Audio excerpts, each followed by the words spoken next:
What's up, people? What's going on, man? I think I got my offense like where I want it.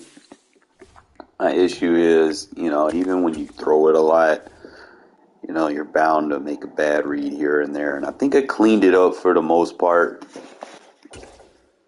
So as long as we can say that we did that, we should be all right.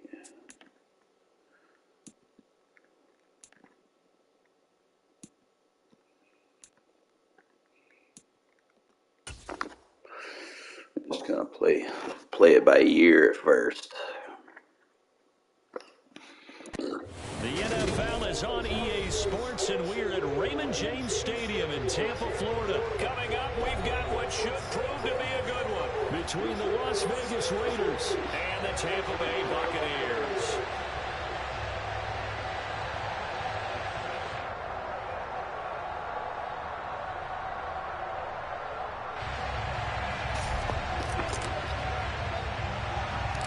Two teams have met back in Super Bowl 37 in San Diego. The Bucs and Raiders are underway.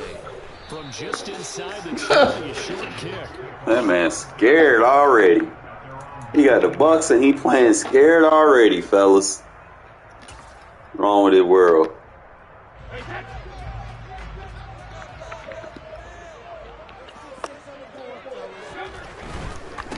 They'll start out on the ground. It's Leonard. Come on, Webb, you got to hit over there. They find some open field here.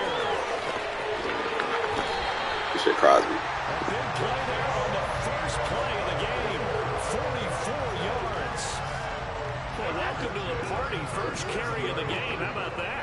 And just think, as far as he's concerned, he's just getting warmed up. And he sneaks his way forward only for a couple here. Second down. Certainly a nice job. Find someone else to play with, son. Getting him on the ground, but I think the play gets made by the defensive front. Because if they can't get upfield, their job is to go ahead and get low, almost get into a ball sometimes, stack things up, and make it difficult for the runner to find a hole. Well, you can't be getting good stuff over there. Down around the 15-yard line. 65 yards rushing for him as he's got the afternoon off to a great start. So a good run by Fournette. Now another 1st and 10. And they'll give him another shot here on the ground. Last down. Free from one tackle, but that's about all as he's taken down. Just a yard on the first down carry, so it's 2nd and 9.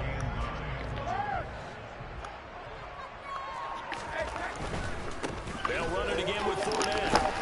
And here he'll get it down to the 7. There we go. 6 yards on the carry. It's going to be 3rd and 3 now.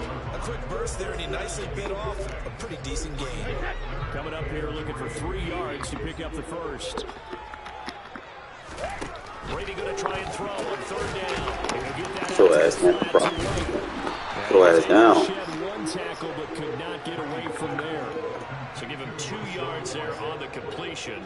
And it'll be 4th down. Always important as a defender on 3rd down to keep the play in front of you and make sure you don't give up enough space that they can make a move on you in the open field. Try as he might, he wasn't able to get to the 1st down marker. Excellent defense, good tackle. And Evans calls it in. Touchdown, Bucs. A 5-yard touchdown catch. And the Bucs' decision to go for it pays off with 6 points. CD, that call, it took some guts. It's not like they were at the 1-yard line. They had some distance to go. They certainly did. And, a lot of people might say that's Take away from seat of your pants type of coaching. But it's also sending a message You out fucked there. up now. You're going to be unpredictable. You really fucked up. And I get ball at halftime. You gonna give me the ball right here? They're gonna take all your momentum away that you just gained. Serious opening drive momentum. And the hands team for the Raiders able to secure. Easy. So an onside kick fail in the first quarter. Not sure I completely see the logic there. It's not apparent, is it? You almost have to go deeper, I think, and maybe if we try and work along with them and speculate a little bit here, they must feel like they need to steal possessions in this game, and maybe they don't match up possession for possession with the opposite team. They've got to steal it and try and gain an advantage, and they tried. They just didn't get it done. Stidham's throw taken in by Adams. And they're going to get this down near the 35-yard line. Now Now Stidham on second down. Got a man open. It's Darren Waller. And he's going to be brought down at about the 16. Back-to-back good plays have him on the move on first down. Stidham from the shotgun. Looking again for Waller. He's got him again. And he's going to be marked down just outside the 10.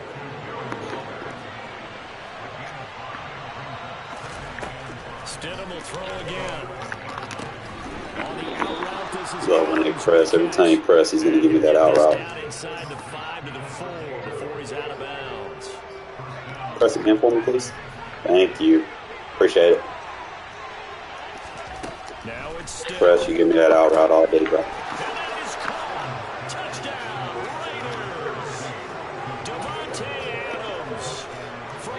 Press again for me. Thank you. Fucking idiot. Tied the ball game with a chance to take the lead. Stidham gonna look to throw for it. Stidham, what the fuck, bro? Tackles, guys. Accelerating and off he goes. 30 past the 20. And he takes it. DA just bails you out. It's a pick 2, if you will, as that play backfires in a big way. Boy, a little panic here early. First quarter onside kick. And they've got it. They recovered it. Come on, EA. That went 10 yards. Come on now. Well, CD, you understand. I mean, they're so eager trying to get back in this game near the fourth quarter, but they touched that one a little too early before it went 10 yards. Brandon, in such a high-stakes scenario, everyone's feeling the pressure on this. That's down. The special teams coordinator, which one is he going to pick in terms of kicks? Can the kicker execute it? Can the team wait for 10 yards? So many variables, and in this case, they didn't get it done. Well, they held him to a short gain on that one, and it almost felt like on that first run, they were trying to just throw the jab at him. So how do you stop a jab? Get close Holding. and smother it, just as he did on that last play. And he will be out of bounds here on what will turn out to be the final play of this first quarter. 8-6 the score after one.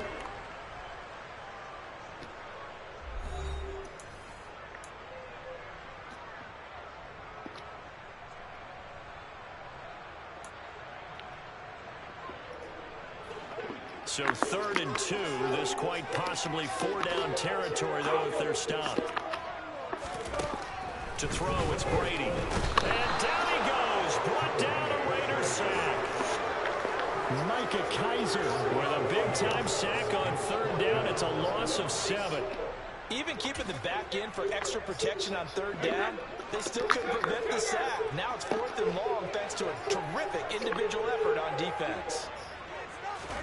Brady to throw for it on 4th down. Go ask him. And he's brought down. Can't do anything with the football. It's a sack and a turnover on downs. The Bucs try it on 4th down to come up empty. And that will force a turnover on downs. Dumbass. On 1st and 10, it's Stidham. Throwing the out route incomplete. It's Adams. And he'll go down inside the 45 before going out of bounds.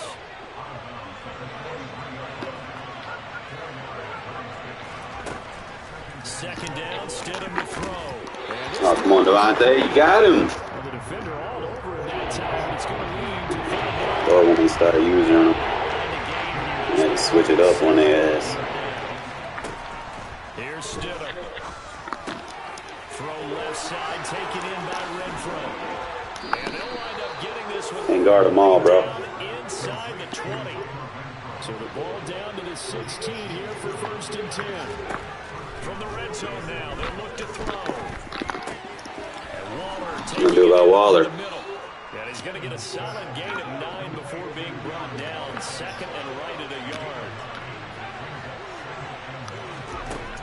On 2nd down, here's Stidham. What do about the end route? Davante Adams with his 2nd touchdown here in this first half as they have taken the lead. Josh McDaniels, he's got faith in his offense, and he's going to have them go for 2. They'll look to throw. 7-2. You got to hold that edge for me, bro. Just one more second. That's all I need.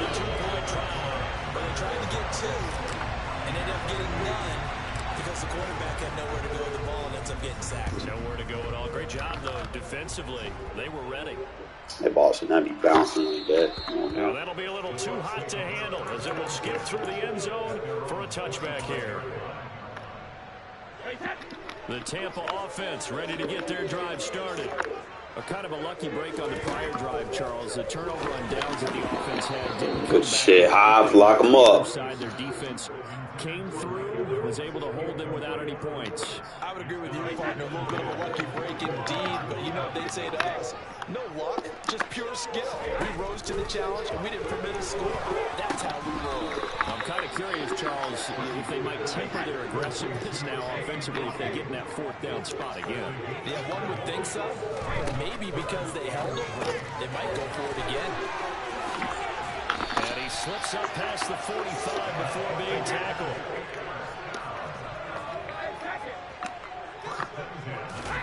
Again, it's Brady. Another catch by White. Back-to-back plays. And they'll get him down on the other side of midfield. Throwing again on second down. Brady, throw left side, complete. That's White. Now they're going to be dealing with a 3rd and 7. Is that one officially a loss of 1? You gotta do better than that, bro.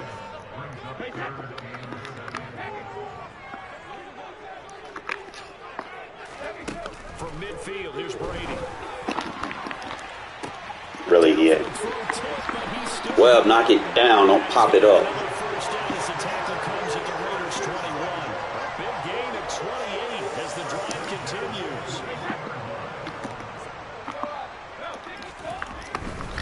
Fournette, a first down Set carry. that fucking edge. And able to get this down inside the 15. Wrap up over there, guys. Wrap up over there. Out of bounds. 84 yards rushing for him as he has been tough to stop here this first half. But no matter how they phrase it, staying on schedule, staying ahead of the sticks, whatever you want to call it, 7 yards on first down, that fits the bill.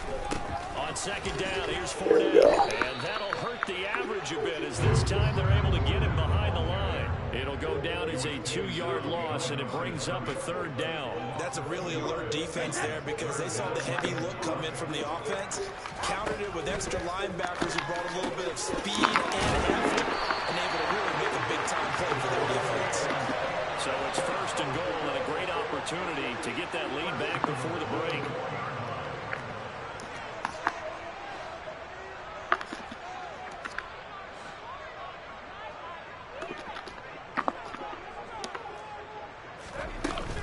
They'll try and run for it with Fournette. It'll be a 3-yard pickup, and it brings up 2nd and goal. It is definitely hard to find space near the goal line. You always want to have a guy in the game running it who can create his own. 2nd and goal from the 1.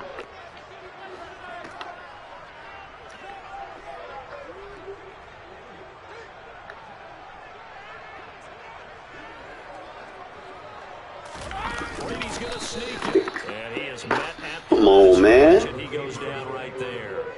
Now a timeout taken. Perhaps a chance for one more quick play and then another timeout if they hurry. We'll see. And Brady will sneak it. And he maybe makes it back to the line of scrimmage. That's One more time. Try it one more time. Try it one more fucking time. Seconds left. I got you. A chance to try to add 3 points before heading to the locker room. And you see the clock almost empty, so this is likely the last play in the 2nd quarter. The final shot before half for Brady. Off the arm. He didn't get both feet, man. And Evans calls it in. Touchdown, Bucks. Mike Evans in the final seconds of the first half. And the Buccaneers have taken the lead here. And you bring Talon plays back. Extra point put through by Succo. We get about a halftime, so good. Man, still got momentum. So with 3 seconds remaining in the half, they will line up to kick this one away. It's a squib kick that still makes its way down inside the 15. Time for a break. We've hit halftime. 2 quarters down. 2 still remain. We step aside. This is the NFL on EA Sports.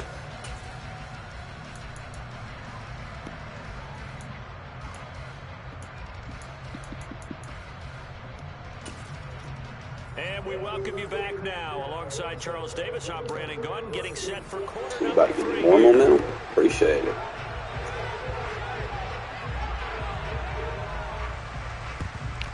And the hands team for the Raiders able to secure it.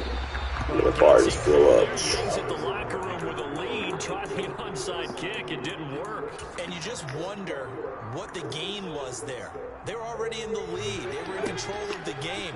They may have given momentum now to their opponent and maybe kickstarted things going in the opposite direction. A throw left side to start the drive is complete. And he's going to be taken down at about the 33. Stidham. He's going to find and complete it to Renfro. And he'll be hauled down at about the 30-yard line. Play action. It's Stidham. And he fires one. That should not be a bullet pass, EA. I literally pressed and released. Come on now. So an interception to begin this second half. And just think about the time you spent in the locker room with what you expected to do in the second half. Not the way they saw it, not the way they drew it up. You find out this is something that Stop trying to run, bitch. Put it in the air. Stop being a pussy. And now they've got to find a way out of this hole. Then he got off the end there very quickly to make that play. Yeah, it was almost like the bullet train, wasn't it? I mean, just boom, quick, quick, quick, and what a terrific play. Oh, he can't get away, and Brady will go down. So Brady and the Bucs need to work a little magic. 3rd and long after that last sack. Go ass down. They got him again. Micah Kaiser drops him again for the second straight play, and it brings up 4th down. I'm sure a lot of time was spent in the locker room, Charles, talking with his defense about setting a tone here in the 3rd quarter when you're down on the scoreboard. A sack like that, maybe that can get him going. Yeah, you have to believe exactly what you just said, that they got together and said, let's be some change agents here. Let's go ahead and turn things around. Let's be the force that gets us going here in the second half and puts us in a position to find a way to win the game. Come on, EA. Unable to break away. They stop him a few yards shy. Bailing him out. They've done a good job on these receivers. Pretty much held them in check. They're a little too close for comfort. And you're always looking for a play to get you going, right? You're looking for someone to make one. But maybe this penalty, this pass interference call, that can help shake them loose. Meanwhile, Brady's throw on target to Godwin here. And he's taken down, but able to slip across the 35. 17 yards on the play and a Buccaneer 1st down. That time on the run-pass option when he decided to throw it. Not a quick little drop-off. He went downfield a bit. Reminiscent of a triple option quarterback in college because he faked it. Stop trying to run, bro. Throwing it out to the perimeter. Step back in the pocket to find a target downfield. Just a yard on the pickup there, and it'll bring up a 2nd and 9.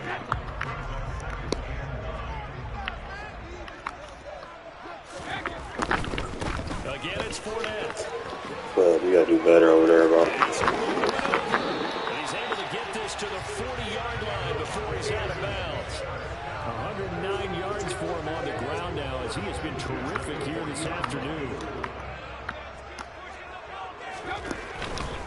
They'll try the right side here with Fournette. Oh, he's got a little daylight. Ran in the wrong guy and he slowed me down. That's fucking stupid. Leonard Fournette, 40 yards. As his guys are able to extend their lead. That seemed pretty ideal there for the offense, Charles. You take a little bit of time off the clock here in the 3rd quarter, decent length drive, and you pad your lead as well at the end of it. And what it does is lets you feel like you're in control of this game, even more so than a 2-touchdown lead. Great bots, really. You have taken that time off, as you noted, which means they couldn't get you off the field. It's fine. You ran your playbook the way Stop spamming RPOs, bro. I know how to defend it. What a big-time drive. No, let's call playing defense, dumbass. From a yard or 2 deep, here comes a return. The lane opens here. He's past the 30. Now that should give him a spark. He's across the 40 to the 43.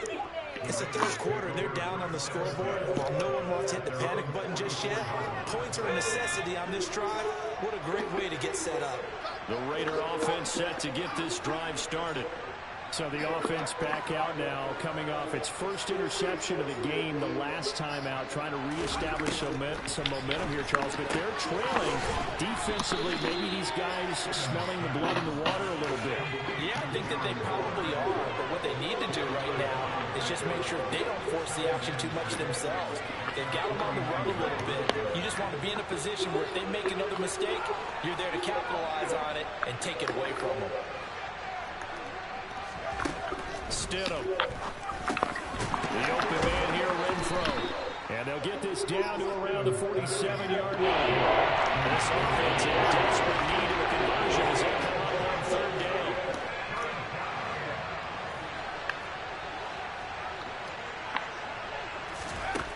Here's Stidham to throw. Able to find Waller. That's complete. And they're going to get this down near the 35-yard line. And as they come to the line, they will not be able to get off another play as time has run out on this third quarter. You are watching the NFL on EA Sports. Ball up to the 35 now as they come up on 1st and 10. Now it's Stidham. And this one incomplete. Come on, James, hold that block, bro. Okay, I'm not quite sure how to judge that one. Maybe didn't have enough legs underneath him. Mechanics might have been off. Maybe some fatigue. That one came up short. Yeah, fourth quarter. Maybe you do start to watch as the arm there, the leg's still there. This has been a tough game. And they'll get 8 out of this before being stopped at the 28. What's up, Joplin? 3rd and 2 now, Stidham. He's got a man open. It's Hunter Renfro. And he's going to be brought down at about the 16. So the ball down to the 16 here for 1st and 10. From the red zone now, they'll look to throw. Quick throw knocked away and incomplete. It's not the first time they've gone his way on this drive, and they were obviously keyed into it because they were there to help break that pass up.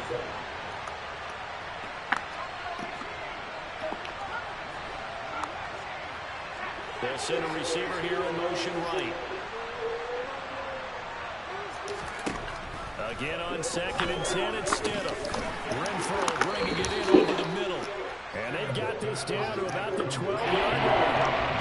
Let's try. They're 2 for 2 on third down conversions, but they need 7 yards here.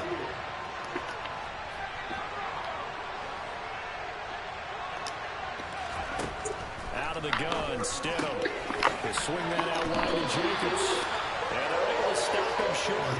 On 3rd and 6, they'll only pick up 4. Here we go. Stidham on 4th down. And it's caught. And the Raiders are going to have 1st and goal as they try to finish off this drive with 6 points.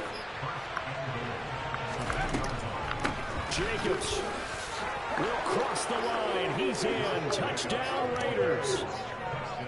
A strong, determined run there, Charles, to get in for 6 points. This is why it's such a team game, isn't it? And I know it sounds really generic and it sounds almost trite, but the blocks were made up front. Offensive line, collective victory at the line of scrimmage and downfield. And how about the finish to the run all the way into the end zone?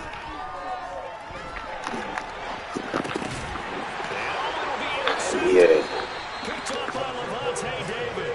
And a big turnover there as his guys Right, will get the defense. football back. So just a 3-point game now as they send this one away. From just inside the 20, a short kick.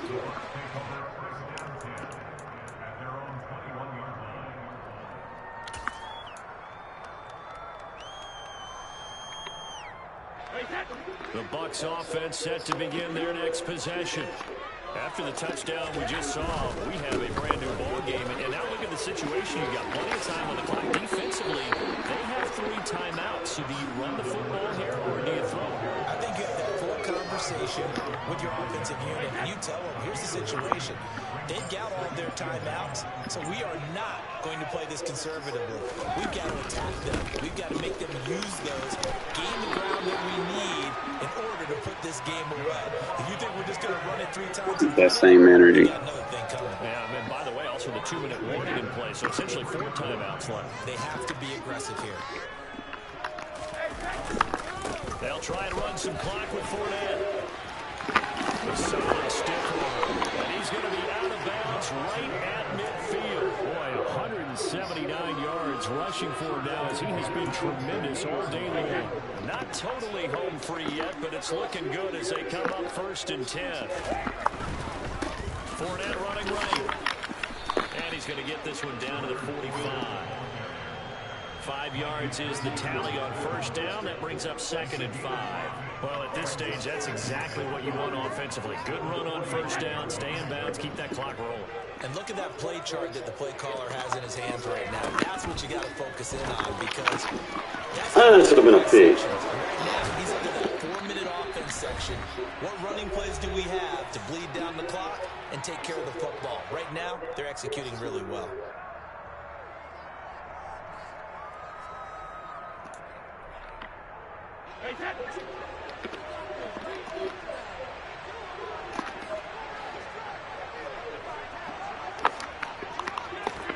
Now Brady bounces forward on the jet sweep. And just no chance of turning the corner. He can only get back to the line of scrimmage. 2nd and 10 coming up. A lot of bulk out there, as you might expect, on that D-line to try to stop the run on 2nd down. They go back to the ground now with Fournette. And not much of a hole there as he gets it down to about the 24-yard line. Now the Raiders going to go ahead and use the 2nd of their timeouts as they'll head to the sideline and talk over what to do next. Dumbass. So they're going to box this shit up. And the Raiders are going to have it here at their own 9-yard line. Oh my, how the tables have turned now. They were trying to salt this one away, but that interception, potentially a game changer. And I just got to think to myself, at this point in the game, I know you've been aggressive. I know that's your MO, and that's fine. And all those teams Take your coverage away from Wallace. no breaks. Fucking outstanding. You better have the emergency lever to pull occasionally. They could have used it right there. He only has short and elite. A tough spot with that interception. Gets this to Waller. And he'll be corralled right around the 34. Back-to-back good plays have him on the move on 1st down. Now Stidham. Finding space at the 40. And he's tackled a yard short of the marker. Good gain of 9 on 1st down. Stidham. Toward the sideline, and he will have the 1st down as he was able to keep the feet in bounds. That'll go as a pickup of 8. That's what they need right now. Get the 1st down, get out of bounds, stop the clock. Just playing smart football, understanding the situation, making the plays necessary, and making sure that clock stops at every opportunity. Yeah, he's going to be out of bounds, but not before he takes it inside the 40. 10 more for him on that one. He's been a busy man. It's a 1st down. Stidham to throw it. Looking left side, and he's got a man. That's Adams. And he gets it down a yard or 2 shy of the 30 before he's out of bounds. Only needing 2 yards on 2nd down. Throwing now is Stidham. Rolling to his left. And he's caught downfield. It's Waller. And he's out of bounds. Almost gets to the 10. That one a gain of 20 and a 1st down.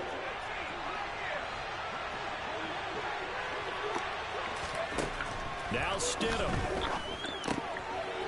I was going to lose? Is that what you said? He takes it across for the touchdown, and they've taken the lead late in the final minute. You can't even fucking defend this offense, bro. And now once again, the Raiders are going to go for 2. Here's Stidham.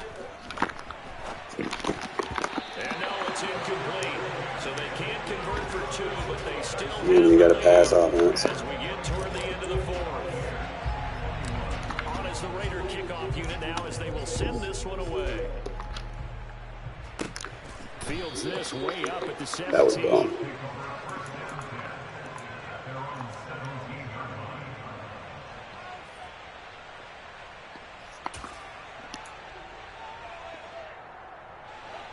The Tampa offense ready to get their drive started. As this offense takes the field against CD. Remember last drive, they were moving the football, but then they threw that costly interception. So we'll see if they can right the ship here on this drive. And doesn't that just sum up football? We see it all the time, don't we? The defense goes from losing the battle to making a huge play and stealing the momentum. So you know they're riding high right now, and they're ready to challenge this offense and that quarterback one more time. We'll see if the offense is up for that challenge here as things start to get more interesting here in the second half. Probably time for 2 more shots, and ideally, they'd like to get to midfield or so they have a chance at a Hail Mary on the final play. Brady's incompletion on first down leads to a 2nd and 10. Back to throw. But it's now. He takes a shot on the release as this will be. But it wasn't where you ain't got no offense. Try to run glitches on me, bro. Find out. Look around, you find out. One of the reasons they're down is that inability, though, to stop the pressure. We saw another example of it there. Brady to throw. This is caught by Evans. And they get it well across midfield down to the 40 before it's all said and done. So instead of 4th down, 1st down. Well, so much for winning the down you put a lot of emphasis on because 3rd down is key for offense and defense. Instead, you're going to stay on the field and start a new set of downs. So the yellow flag came out, and that leads to a new set of downs for this offense. 1st and 10. Dumbass. And the comeback may stall out. It's intercepted. We ain't got no offense. And the Raiders are going to take possession of the football. No, you just don't know how to play offense, bro. And that's why you quitting, bitch. How am I cheating? I'm playing defense. Hey, fellas. Fellas. Hello. Hey. Playing a game. Huh? You at the fire department? Yeah, that's what's across the street. There ain't a house across the street.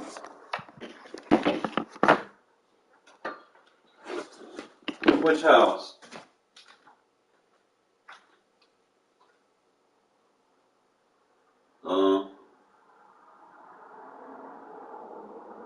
Alright. Shit, just playing a game. Why were you crying last night?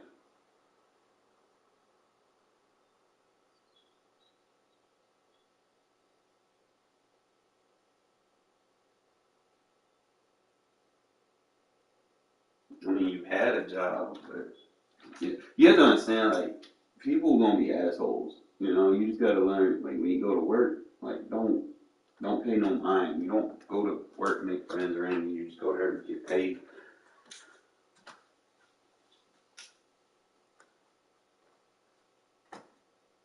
Man, them folks different down there. Like, I used to work down there, and it ain't. If you go through the temp service, it's not guaranteed. Like, you'll probably work there a month, and then they'll let you go.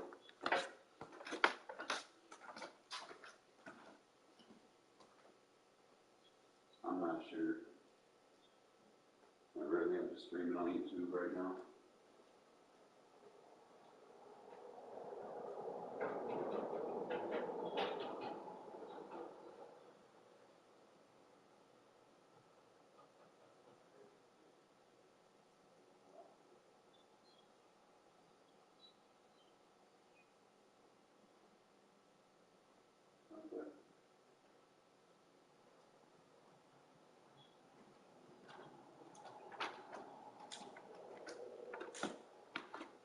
You said that the other day, Asia. I mean, I don't really care, but like I said, I'll probably be up around lunch.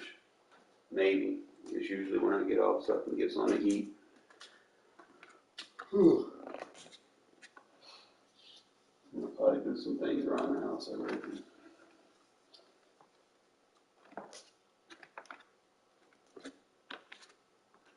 Alright, anyways. Fellas! Who had the more toxic gameplay? Come on, man. Be honest. Who had the most toxic gameplay? That dude trying to cheese with RPOs versus the goal line defense that got mad because I was locking them up. That's how you have to defend RPOs, man. Like, that's one thing that I learned. Like, if you try to run like a regular defense, bro, them RPOs are just going to fuck you up. I think I had a game like that against a Chiefs user, bro. It was annoying. And one thing I learned about goal line is if you're good with your quick adjust and, you know, you have the right players and personnel on the field and you can get certain adjustments you need, you can box that shit up, like, for real. Because RPOs ain't going to do very good versus cross man. Like, if you man them up, then they can't dot you up, pretty much. But you have to cross man them because most RPOs are switch concepts in some way, order, or fashion. You try to zone it, you know, your defenders looking freeze and be like, oh, where's the ball? And no, we not doing that, bro. We try to play fundamentally sound defense over here.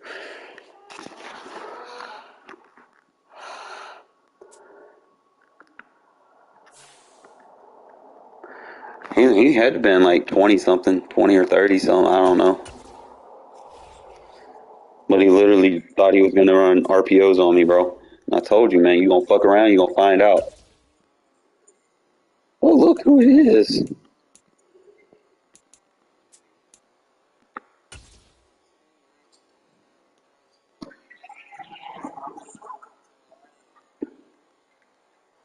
The NFL is on EA Sports, and we're at Raymond James Stadium in Tampa, Florida. Straight ahead, we've got a good one on tap here between the Las Vegas Raiders and the Tampa Bay Buccaneers. I don't know what color he was, Paul. What does color have to do with anything? I don't have see-through vision. I can't just be like, oh, you're... what the fuck? A short kick taken at the 18. You're wasting your time trying to do that, bro. I'm going to click it back every time.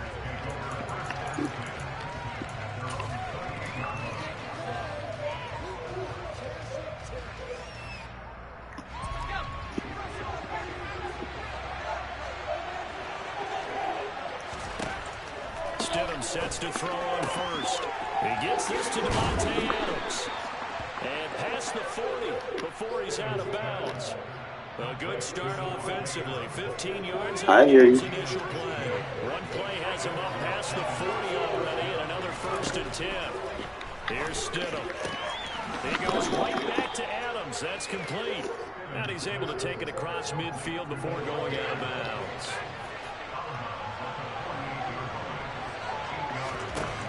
Second down, Stidham to throw. Rifles one, and it's going to be intercepted. Picked by Antoine Winfield Jr. And the Bucs are going to have the short field here as they take over right at the 50. Now right there is the inauspicious start that they were hoping to avoid, and a turnover on the first possession. I love how you use those college-bound words like that, inauspicious. Well done. I really appreciate that. But here's the thing for me. I'm just wondering if their game plan is incorrect. That was actually luck on your part. Come in and throw it around pretty well. That interception early, they may rethink how they go about attacking. Brady and the Buccaneers here, 1st and 10, right at the 50-yard line. From the midfield stripe, they'll look to throw. He's got a man, complete. Touchdown, Tampa Bay. Russell Gage, 50 yards. And the Buccaneers take the early turnover and convert it into an opening touchdown. Extra point up and good by Succo. And that makes the score 7-0.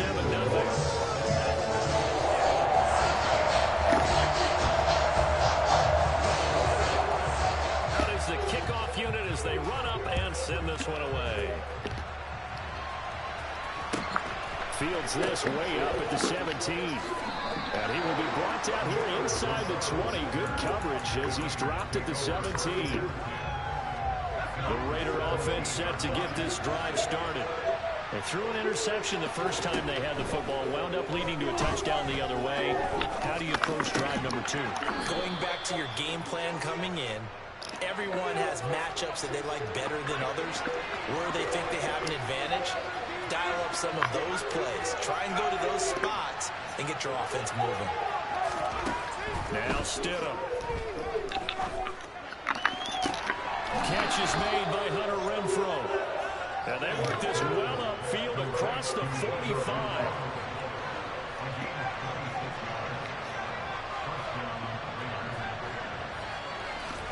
Now Stidham off play action. Dancing to his left.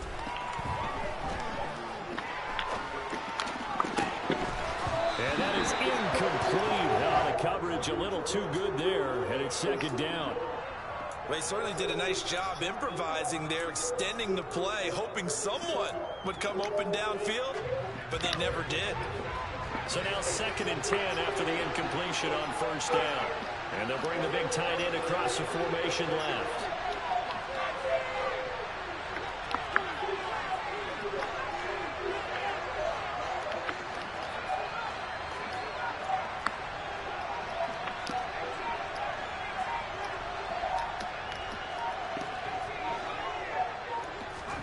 Stidham going back to the air.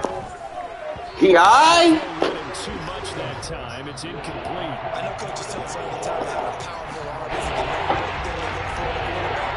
When you're trying to throw inside routes and you need to put some heat on it, it helps have the big gun. In this case, just a little bit too much. And this pass broken up. And the contact well of time there. And now 4th down. That's exactly what defenses talk about. You've got to find ways to get off the field when you can, especially on 3rd down. And 3rd down defense going to be vital in this game. Able to knock that one away and force a 4th down. Stidham going for it on 4th. I'm not sure he saw the linebacker there. As that's batted down and incomplete. Boy, a real head scratcher there. And it'll be a turnover on downs.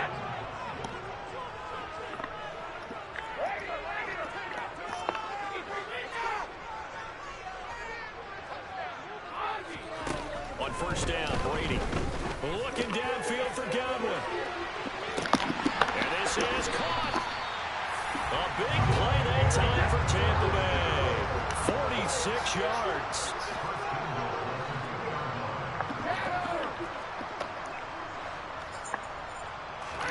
Now Brady.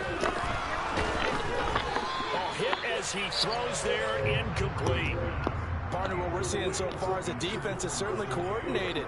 Both levels doing their jobs in tandem. The back helping the front helping the back. The pressure got home on that last play and forced him to try and throw through contact and short of the sticks. Back and reload!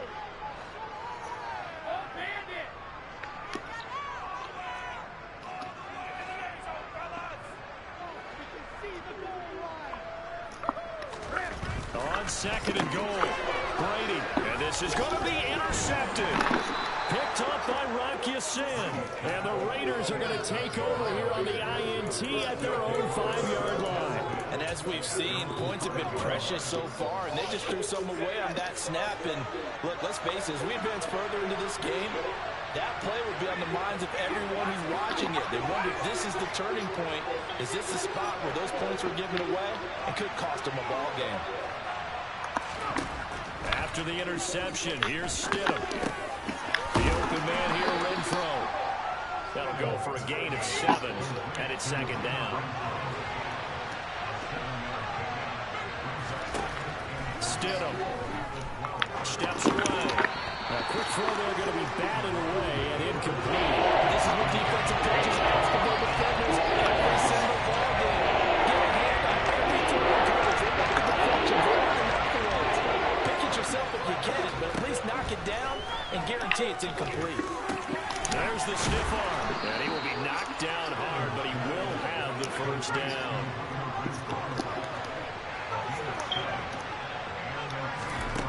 Stidham will throw again. He rifles one that's intercepted. Carlton Davis picks it. And the Buccaneers are going to take possession of the football. And they'll take possession already in the red zone. And in a great spot to add points to the scoreboard. And Brandon, how many times have we seen a defense with a whole field behind them get even more aggressive, right? They feel like they've got them not pinned down, but in a favorable spot for them.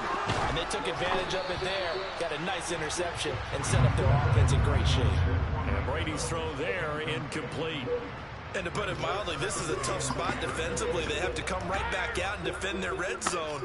But how about that good first step towards forcing them to settle for at least 3 points? I think they're also thinking bigger right now. Imagine being able to stop them totally and change the momentum. And the Bucs are going to be set up with a 1st and goal on a pass play that moves them all the way down to the 1. I think he has to be saying to himself, how did that not wind up a touchdown? Remember, you just need the tip of the ball across the plane. It's not going to get there, but they're going to be set up in great shape with 1st and goal. They'll try to punch it in with Fournette. And no signal yet. I don't think he got in. He didn't. They'll mark him at the 1. This Fournette territory here, and he's alone in the backfield on 2nd and goal.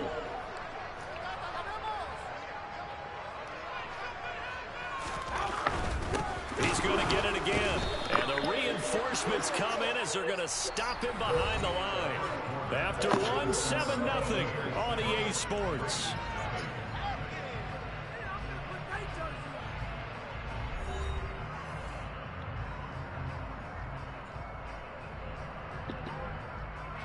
Now they'd really like to make the short field pay off. We'll see if they can, but this is 3rd and goal.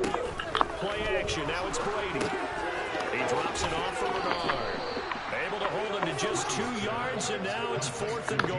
There certainly was a lot going on that play. Every option in the end zone covered. No place to go with the ball. Had to swing it out to the back. A good job running and getting him tackled in the open field. Going with their tight end on Good goal line stand. and he is not going anywhere. They stop him for no gain. They're turned away on 4th and goal. And the Raiders hang tough down near the goal line.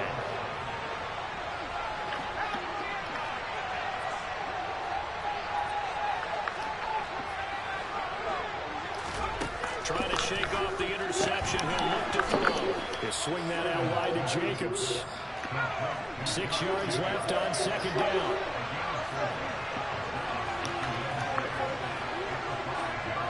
They'll send a receiver in motion to the right.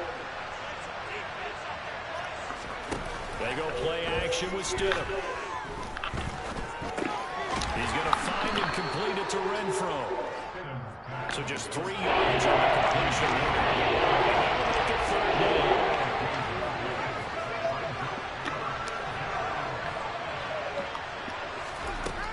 Here's Stidham to throw. Able to find Walter. That's complete. And he is going to have the Raiders' 1st down. They needed 3. He doubled that. He got 6. Here's Jacobs on 1st and 10. And the result here, a pickup of 8. Leaves him with 2 to go on 2nd down. 8 yards the tally on that 1st down run. Here's 2nd and 2. They go play action now. Stidham. Got a man. It's Darren Waller. And down he goes, but he takes it up to the 40. They will run the draw with Jacobs. And he'll get it out to midfield. They'll spot it right in midfield at the 50. A good position to be in here, 2nd and inches. From midfield now, here's Stidham. On the out route, this is Adams with a catch. And he's going to be out of bounds, but not before he takes it inside the 40. 2 minutes on the clock, 2nd quarter, 7-0 ball game. This offense finding its legs now. Here's another 1st and 10. They'll send the tight end in motion left.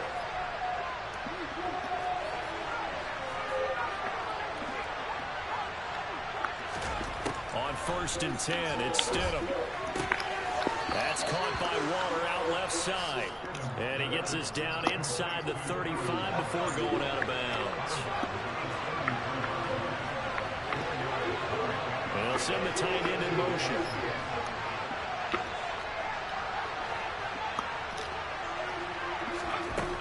Now it's Stidham.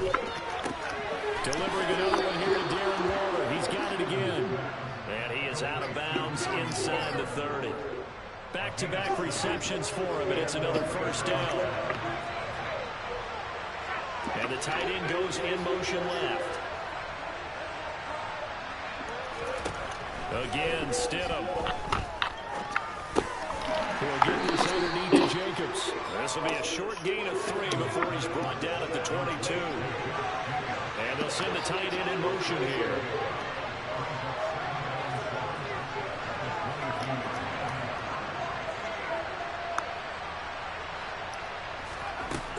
Now Stidham on second down. Steps away to his left. They'll find his tight end. That's Waller. And this is going to lead to another first down as the tackle's made at the Bucs' 12-yard line. And they'll send the tight end in motion left. Jacobs going to try the middle. And this will leave him a yard short. Nice pickup of 9 yards on first down. The last run got 9. That leaves him with second and a yard.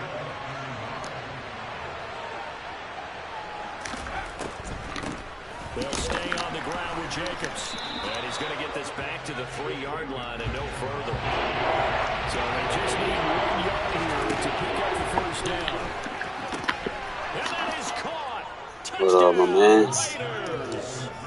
Devontae Adams. As the first half is winding down. And the Raiders drive the Appreciate it. That's a compliment. 99 yards for the score. Stidham going to look to throw for it. And it's caught. He's got it. So they go for 2. I love when they call me trash because they can't stop something. I'm putting the ball in the air the whole fucking time and you calling me playing like a bitch. Come on, man, bro. Shut the fuck up. I've already thrown it. I've already put the ball in the air almost 20-something times, bro, and you can't stop it, for real. So you don't want me to... Okay, just shut up. Okay, thank you. And with time quickly fading here in the second quarter, not sure how aggressively, offensively they want to play this. I think we'll find out just how much they trust their guys in this situation if they decide to take a shot. A little too aggressive defensively, and the flag comes out. And no one trying to cover is going to like a call going against them, but you have to like the effort there. Went for the interception, just unable to get it, and the flag did come out. Brady now on first down. Thank you. And now this is intercepted. My goodness. Picked off by Nate Hobbs. And he's got room. We go. Get in the half. He takes this one back into the end zone, and the Raider defense. Who you thought you were playing, bro? I ain't boo-boo the fool. Charles, you can just see the frustration Thank you. on the sideline. Safe to say that's not how they expected this series to go. The ball only went one way, and it was backward into their own end zone, courtesy of the Big Six. And Brandon, how do your offenses tell us before the game they want to end every series with a kick, right? A punt, a PAT, or a field goal. 2-possession game. In the case of the defense, they want to end with a punt or a takeaway. And we saw the takeaway right there, and it turned out to be a takeaway that turned into 6 points. Bro, you're not blowing me out. You're losing by 2 possessions now. 2 possessions. Two possessions, bro. Welcome back, Charles and I. It is what it is. Ready for quarter number 3. So this a 2-possession. And I did that with the momentum on your side. Now let's see if you can answer the call back, man. And a good return as he'll be stopped just shy of the 30-yard line.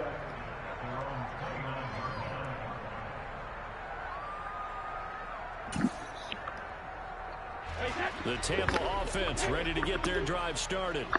Charles, it'll be interesting to see what adjustments this offense made in the locker room. Haven't really been able to get anything going offensively, virtually nothing in the ground attack either. So certainly something has to change here in quarter 3. And I'm pretty sure thank you. That's why you only got 7 points. Told them exactly that, because those guys, the stop troops, they've been playing pretty well. They've kept them around in this game. Now they got some time. The running game struggled in the first half. Opposition knows how to focus on defending the pass here. They've got to re-energize that ground game and maybe open things up for a comeback here in this half. A quick throw knocked away. It's incomplete. A couple of quick incompletions, and now they're just one more away from getting off the field. They've got options now. Could they dial up a blitz here or just drop everyone into coverage to crowd the throwing lanes? This offense in desperate need of a conversion as they come up on 3rd down.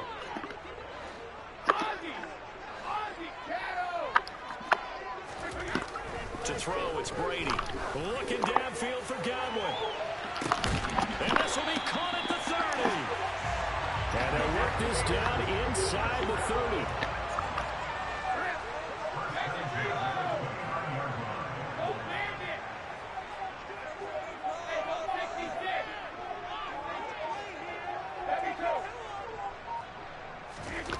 Now Brady again. He's going to have the hook up to Gage. Stopped at the 24-yard line after a gain of 5. Does it matter?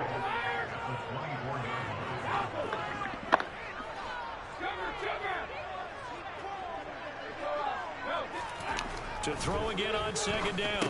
Brady dumps it off to Fournette. Down inside the 10. And he gets it inside the 10 to the 9.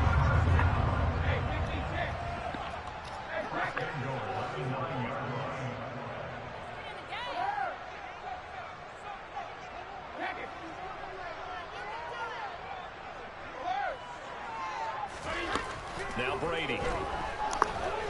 That is going to be taken down, sacked back around the 18-yard line. They've been in the red zone 3 times in this game and have not scored a single point. Can they break through here on 2nd and goal?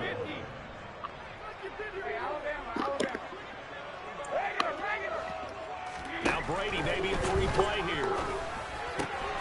This is caught by Evans.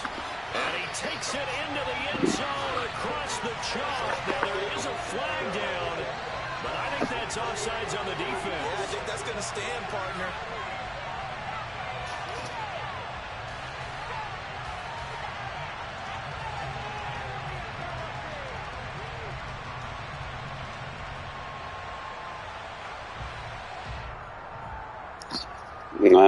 I got red zone defense. I got goal line defense, bro.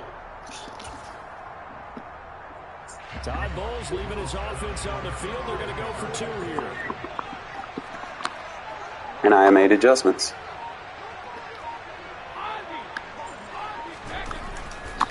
They will run it. It's Fournette. And he will get into the end zone to cut. I made adjustments. Like, I can make adjustments. Needed a couple yards for the 2-point try. They go to the ground game, and it works. And sometimes it's the exact right thing to do, because a lot You got Tom Brady, and it took you that long to score. decide to run the football, you often find good running lanes. The kickoff team on the field now as they will send this one away. A short kick taken at the 18.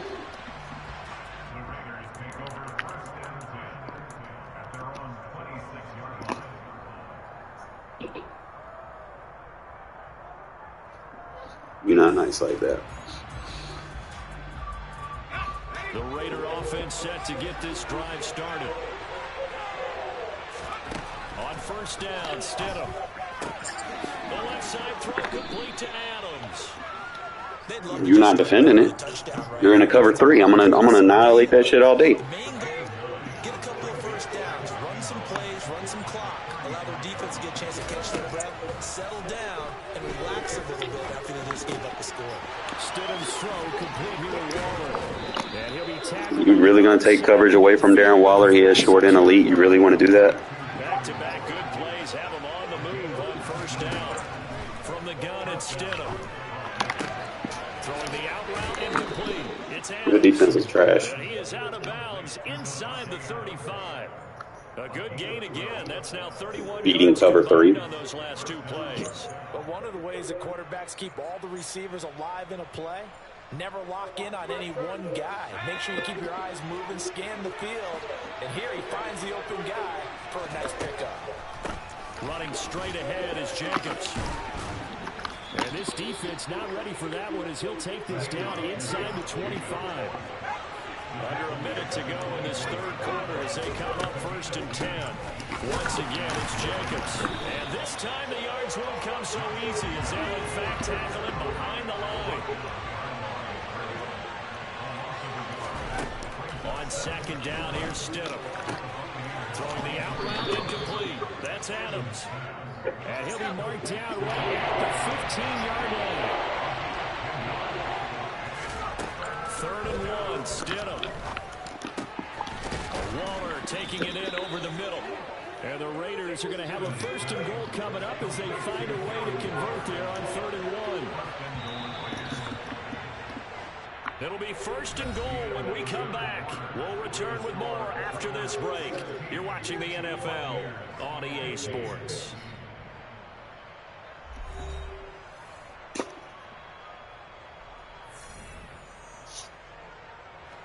So 1st and goal, 6 points here would go a long way toward wrapping this one up.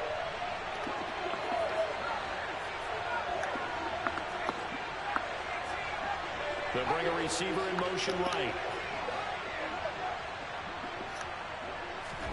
To throw is Stidham. Over the middle, that's caught by Adams. That was the 8th play of the drive, so a somewhat fitting pickup of 8 yards.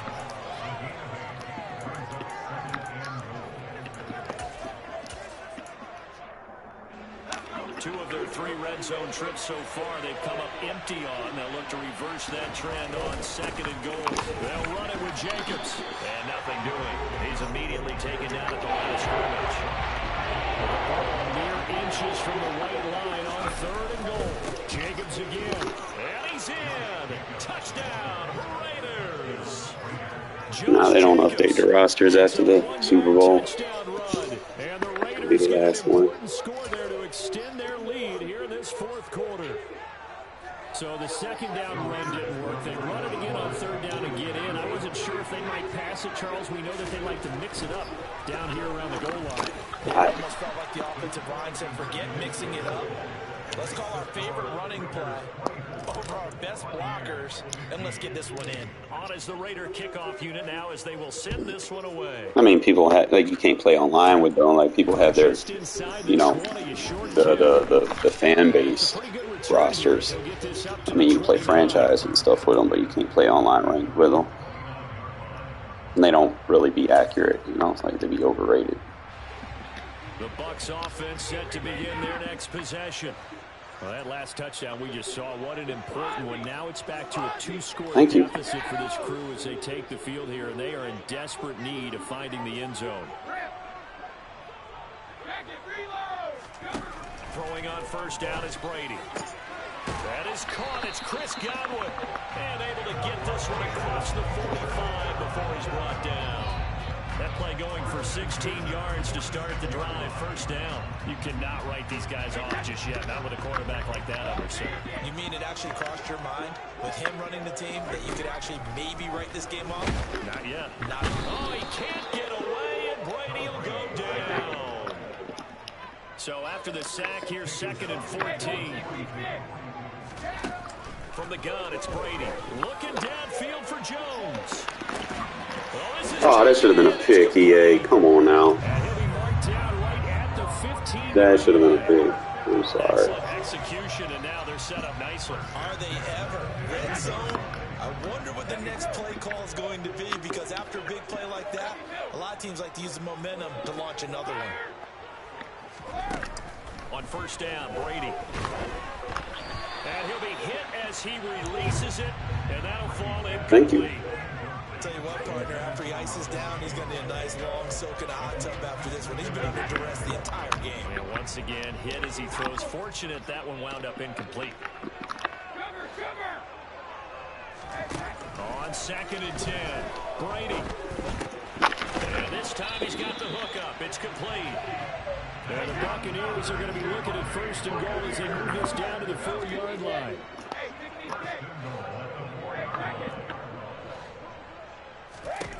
Again, it's Brady. Oh, that should have been a pick. You got lucky. And you know it, Ross. That was a pick. You know it.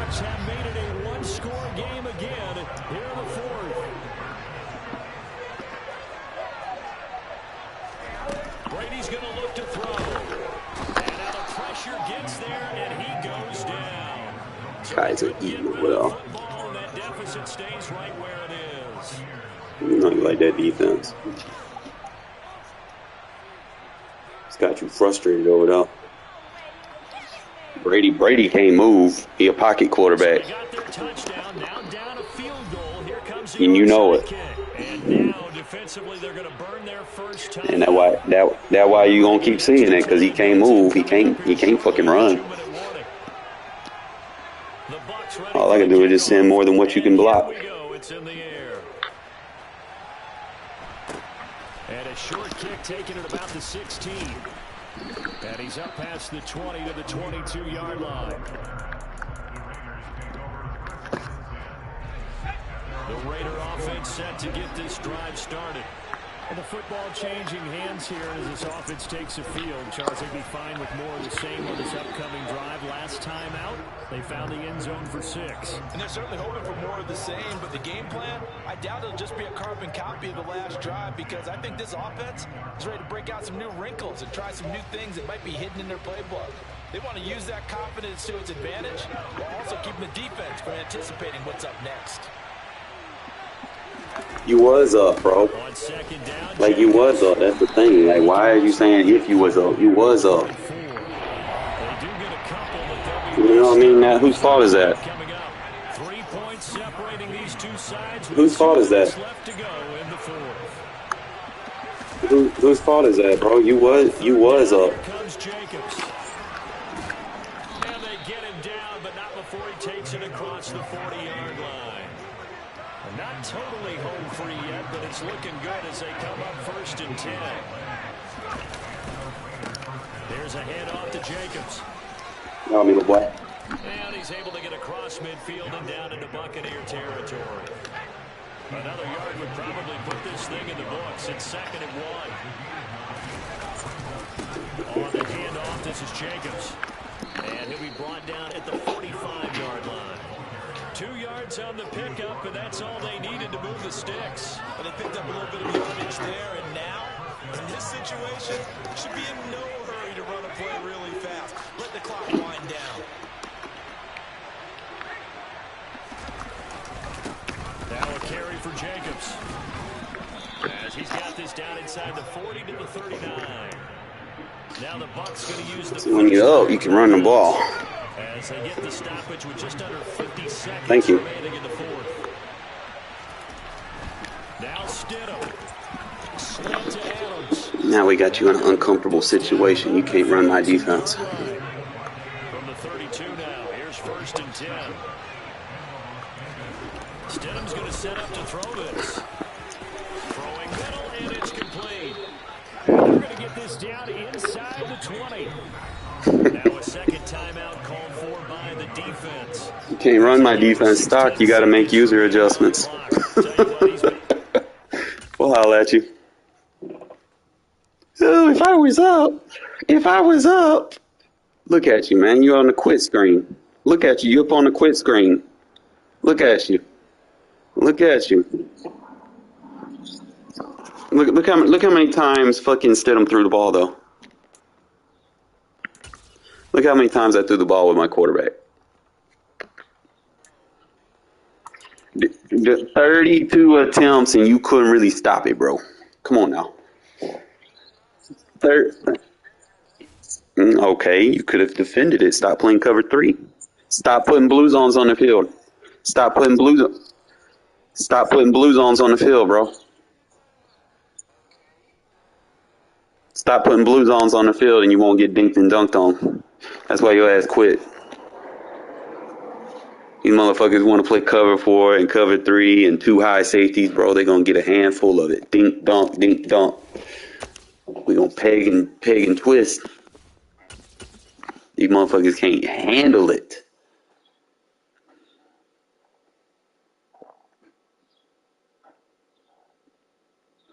They get mad, bro. I'm telling you, this shit toxic as hell. And it's not like toxic, oh, we're just gonna run the ball the whole time, bro. It's toxic. We're passing right at you, and you can't stop it.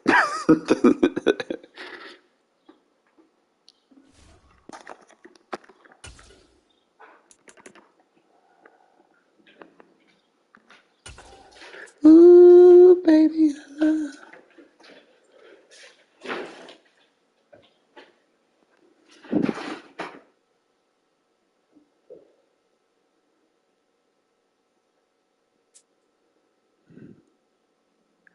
As I said, I think the reps that I've had over the week using this offense, I know new adjustments I can come up with and create based off of how my opponent tries to defend what I'm doing.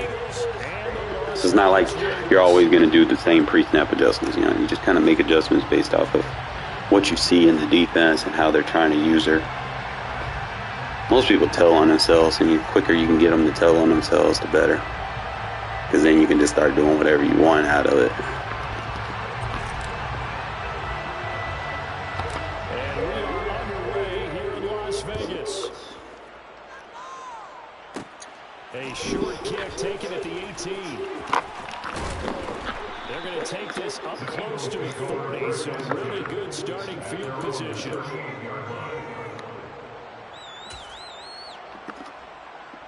So here's a 1st and 10 at the 38. To throw at the outset, here's Hurts. That swung out wide to Sanders. Shoves him away. And they're going to get this down to about the 17-yard line here.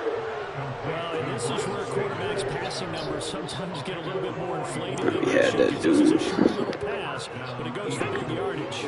So the big play means just like that, they'll operate from the red zone now on 1st down. Throwing is Hurts. But it's caught on the right side of Smith. Make an adjustment for that. Eagles.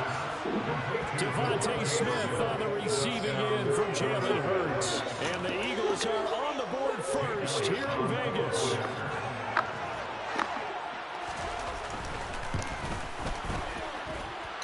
Elliott good with a PAT. And it's now a 7-0 game.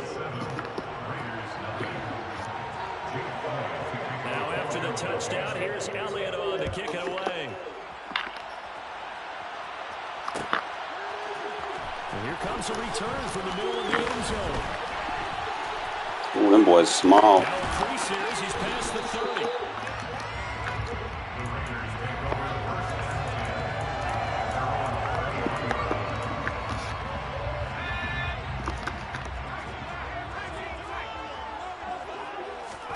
They'll throw on 1st down with Stidham. And he whips that one incomplete there. Charles already trailing by touchdown early. This offense, how imperative is it for them to told on himself. Well, they feel like they have to go ahead and match because of what was already on the board against their defense. But I think even more so, you just want to avoid 3 and outs. You want to be able to stay on the field for a little while, let your defense catch their breath a little bit, even if you don't score any points. I love when they tell on themselves on the first play. They'll be left now with 3rd and 1. They'll bring a receiver in motion right. Stidham now to throw on 3rd down. Should have been PI. We'll fix it. Picked off by Avonte Maddox. And the Eagles are going to take possession of the football. Before we came up to the booth, last thing he said as we were walking off the field, want to play mistake-free football. Well, that just went out the window there with a pick. And do you remember what you said to me when we were walking up to the booth after he said that? You're like, oh, fatal last words. Every time we hear that, things tend to fall apart a little bit, and that's what we saw there. Didn't get enough on that throw, and it turned into an interception. And he edges forward, but only gets a pair of yards out of it. And it's 2nd down.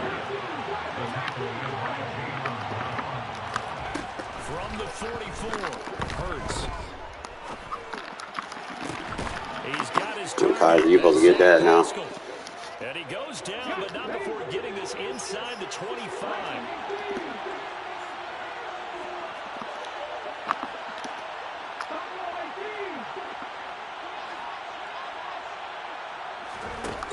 first down. Hurts out to his left. So that should be PI now. Inside the 15-yard line.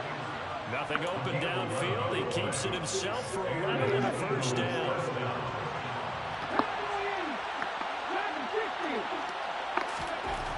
From the red zone now, they'll look to throw. Touchdown!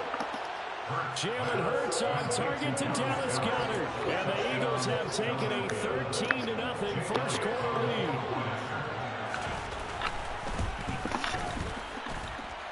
Elliott good on the extra point, and it's now 14-0. Now after the touchdown, here's Elliott on to kick it away.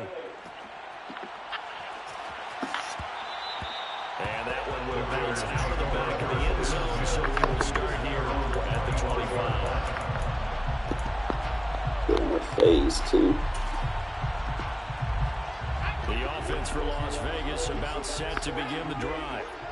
Well, Charles, it's kind of gut check time. Look, I know it's early, first quarter, just their second drive of the game, but they've already thrown the interception, given up the score. You're down double digits. They got to figure out something pretty quickly here. No doubt about it. And when we look at that sideline, I'm sure you're observing the same thing I am. I don't like the body language at all. They look like they're in a state of stunned disbelief. So to me, we always talk about someone stepping up and making a big play. I think it would behoove them if multiple guys step up and make big plays right now. They need something positive to happen, and they need for it to happen now.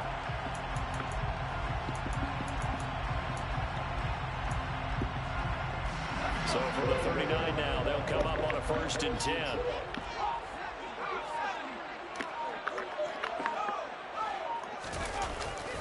They keep it on the ground. Light again. Nowhere to go that time. It maybe got a yard up to the 40. 1 yard gain brings up 2nd and 9 at the 40-yard line. On 2nd down, they'll run with White. It'll be a gain of 7, and they get it back to a 3rd and 3. Every time he passed, just audible down. Pressing. Got to get him out of press coverage.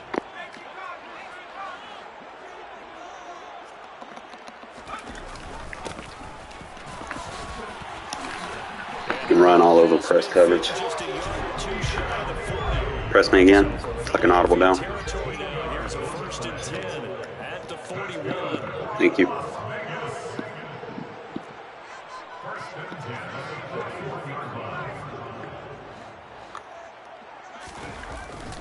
They'll go up the middle with White, and they're going to stop him right at the line of scrimmage. Just no cutback lane to be found whatsoever. 2nd and 10. Now they'll throw it with Stidham. Under pressure. Why you got to pick that block up, bro? They'll sack him on what ought to be the final play of this first quarter. 2nd quarter for Vegas. The homestanding Raiders with a football here, as they've got it with a 3rd down and long coming up.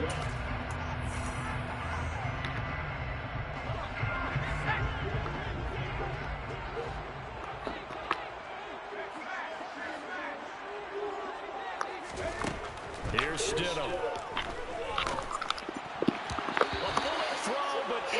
Come on, Madden. Stop with the bullshit. This defense, because they've been showing the best coverages on 3rd down. So far, only allowed 1 conversion on a handful of attempts. One area of their game plan that they've executed to perfection.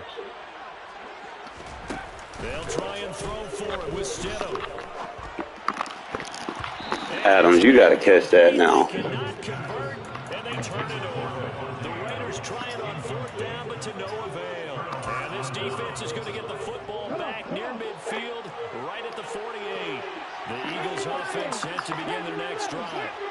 It has been about as perfect of a start to this game as these guys could have asked for, Charles. They've scored on their first 2 drives. They still haven't given anything up on the other side of the ball, so they can already make this a 3-score game here if they can come away with points on this drive. Yeah, they're almost pushing them to the brink, aren't they, partner? Almost to the point now where it's a loss of words for me, which would excite all of our viewers, but You're just not supposed to see that type of dominance so quickly in a game like this. Everything they've done has been working so far. Offense, defense, you name it. It's going well for them. Now they face a 3rd and 10 after back-to-back incompletions. Hurts. He's going deep for Brown. Come on, Webb. You got to get that. Just a sensational start for this offense, Charles. 3 drives, 3 passing touchdowns. Is that like mentioning a perfect game in baseball? Are we cool? All right, so I'm going to be going up against the DDA in the first half. Perfect game in baseball. That's its own. I just got to score. Be all right. Could not imagine a worse start for that secondary, or let's face it, a better one for this offense. No chance they stop passing now the way that it's going. I think they'll continue to press the ball downfield and hopefully reap the same results. And they'll get him down right at the 25-yard line, so the same result, and he opted for the touchback. The Las Vegas offense ready to start this next drive. Well, CD, you kind of feel like they're in a bit of a danger zone right here because now you're down 3 scores, and I know we're in the first half, but the way this offense hasn't been able to generate anything, you feel like they probably need to get something going on this drive, right? Yeah, and sometimes I overuse it. Let's set that edge. Possession, but I think this has to be the possession where they come up with an answer because only a few teams in league history ever come back from a 4-score deficit. And if they don't score here, that's what they could be facing the next time they get the ball.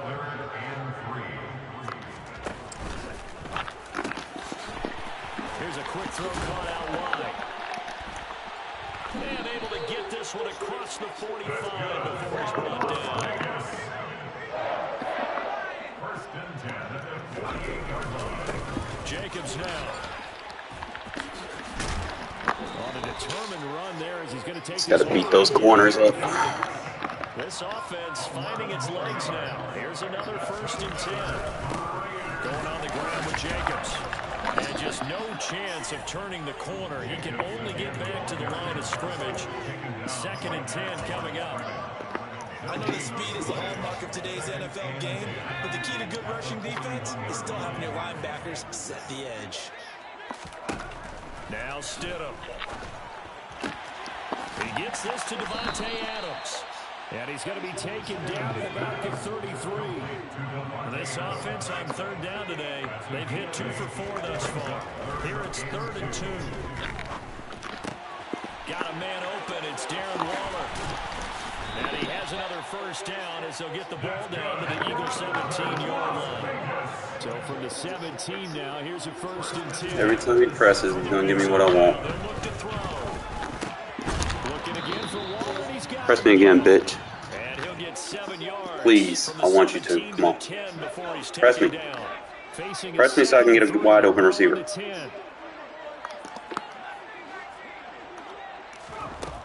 Now it's Stidham. Throw left side complete. That's Jacobs. And this won't be enough to pick up the first. A gain of 2, 3rd and 1. On the draw, it's White. And he is in. Touchdown. Thanks for pinching the line in. I needed you to do that. Samir White, an 8-yard touchdown run. And the Raiders are able to cut into that deficit. Thank you. Stidham going to look to throw for it. And he's got it for the 2. You cannot play man coverage on Devontae, bro. You gonna learn.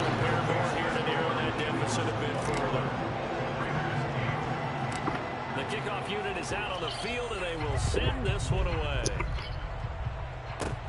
From just inside the 20, a short kick. And they're going to start this drive in pretty good shape as they get it up past the 30. The Eagles offense set to begin their next drive. Right now, everything they touch turns to gold. This is their 4th possession. Touchdowns on their first 3 possessions. I mean, this defense, they can't seem to stop them. It's like they're on skates. Great analogy, Brandon, because they are pushing them back and winning everything at the line of scrimmage. They've just been laying down tracks towards the opposite end zone. So, to themselves, all they're saying is, if we don't make a mistake, there's no way they can stop us. And he's going to be taken down right at the 40-yard line. They'll come up on a 2nd and 4 now from the 40-yard line. Throwing from the gun, it's Hurts. This will be caught by Brown. And they will get the first down here as they move into field goal range as well, inside the 25. It's a gain of 17 yards. First down, Eagles. They'll throw on first down with Hurts. Left side here to Sanders. And able to get this down inside the 15, either the 13 or 14 before he's out of bounds. So the completion results there in 9 yards. And they'll have a 2nd and 1 forthcoming.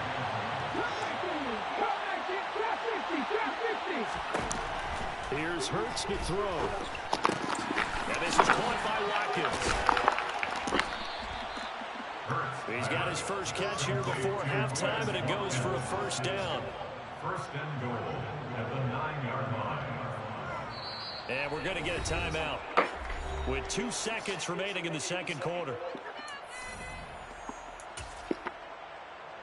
So with 2 ticks left here in the half, on is the field goal unit. From the right hash here, should be an easy one. The kick by Elliott is good, and that will do it for this first half. So 2 quarters down, 2 remain. Charles and I return after the break.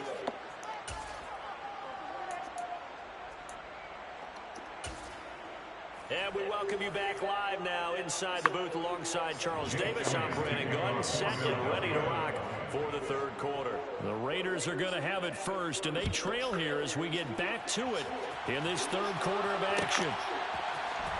This will be brought out from the middle of the end zone. The Raiders take over first and 10 at their own 19-yard line. The Raider offense set to get this drive started. And right out of the gate, they face what you think could be a pretty important drive. I would say so. You know, they're down 2 scores. That's not the end of the world. It wasn't the strongest of first halves, but for them to start clawing back, they've got to start putting a little pressure on that defense, start cutting into this deficit. You can't have 3 and outs and expect to get that done. The result, only 4 yards there on the play. And that's going to set up a tough 3rd and 9. I think the best offenses love to get the ball to their running backs in open space because they have the ability to make people miss, and they also have the ability to run over people. And if you do that throughout the game, after a while, they might just run through some of those tackles and go a long way. We saw him shed a nice tackle on that play. It's good. We got to lead them, bro. But that's going to wind up incomplete. It's now 4th down. Stidham going for it on 4th. That's caught by his tight end, Foster Moreau. And he'll get this one way on just shy of the 45-yard line. It's a gain of 23 yards. On 1st and 10, it's Stidham. Open out of the Got me left the black. side, this is Cole. Slot corner's too small. And the stiff arm proved fruitful for a second, but the daylight quickly snuffed down. 5 yards remain on 2nd down. It's a gain of 5. Brings us 2nd To throw is Stidham. The left side I think you can press Devontae. Like, what world do you think you can do that? before going out of bounds. Just his 2nd catch of the game so far. This one moves the chains. One there, you just see the receiver try to run down the defender, meaning he goes right at him and really trying to move him a little bit towards the center of the field so he can put his foot in the ground and break to the out. You're not really stopping it. Make a catch. And they're going to get this down near the 35-yard line. 8 yards on the pickup. Brings up Throwing again here, Stidham. Looking left side. You're not stopping it. That's Adams. And he is out of bounds inside the 30.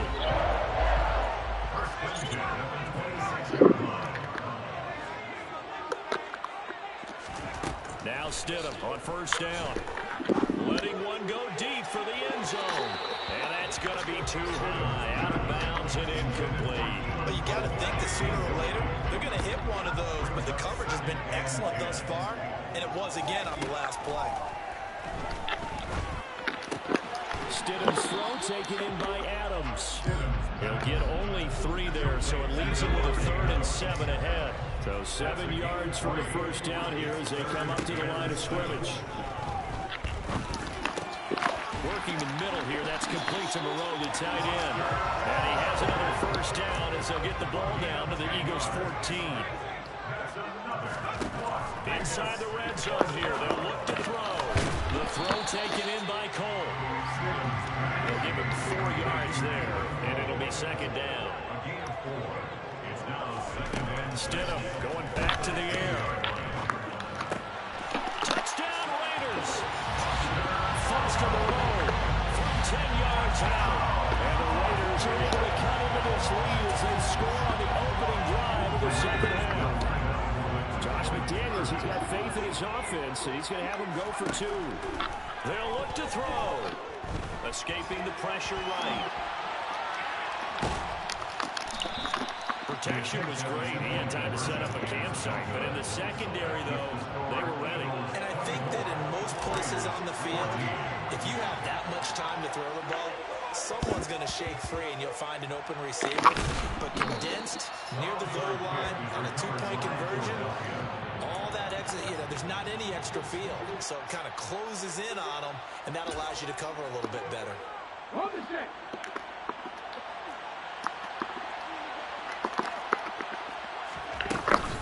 On 1st and 10, it's Sanders. Bro, they need to call blocking the back. And he'll take it into the end zone for an Eagles touchdown. Miles Sanders, 44 yards. And the Eagles will add on to their lead here in the final minute of the 3rd. I know I should keep the focus and the spotlight on the hero that just scored, but tackling's been an issue for this defense all game long. I can't set that aside. We just saw it again here. Missed tackles leads to his long touchdown run. Elliott good with a PAT, and that'll make this a 3-score game now. The lead moves to 17. Now after the touchdown, here's Elliott on to kick it away. And here comes a return from a few steps into the end zone.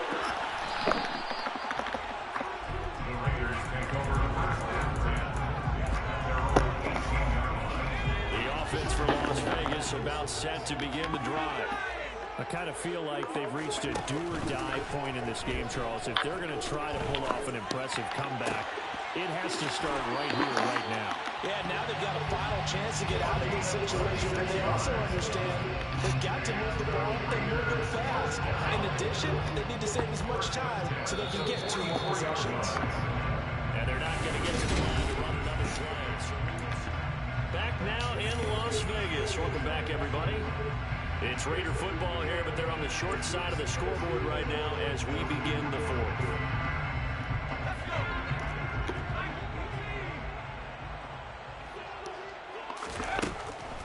Here's Jacobs on 1st and 10, and he'll manage to pick up about 4 on 2nd down. Following the pickup of 4, here's 2nd and 6. Now it's Stidham.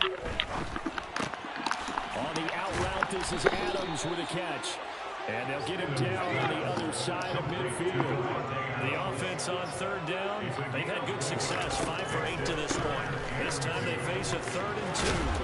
And he will have the first down, but he winds up taking a pretty good shot that time. So from the 39 now, they'll come up on a 1st and 10. Stidham. Sideline throw, it's complete. And a nice job there of keeping the toes inbounds.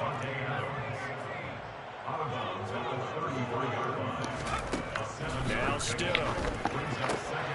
Here's back-to-back catches for Devontae Adams. And he'll be out of bounds just inside the 25-yard line. That's good. Stidham sets to throw on 1st. And it'll be intercepted. Turn around, Keelan. Chauncey Gardner-Johnson with a pick. And the Eagles are going to take possession here. It's a touchback, and they'll take over at the 20-yard line. The Eagles offense set to begin their next drive.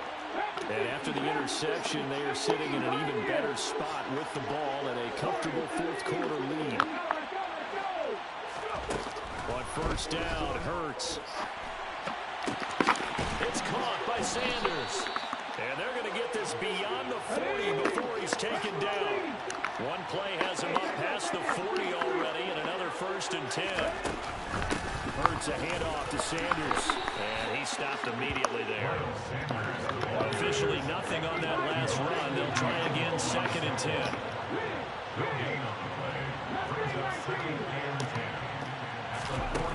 Throwing is Hurts. This is Smith with a grab. I just got to pick that. And he's going to have another first down as the tackle comes at the Raiders' 29-yard line. That one nearly 30 yards, 29 officially. So here's a 1st and 10 now in Raider territory as they're down to the 29-yard line. And he can only manage to get a couple. 2nd and 8 coming up. He was tackled at the 27-yard line. 2 yards on the pickup. It's 2nd and 8. From the 27, Hurts.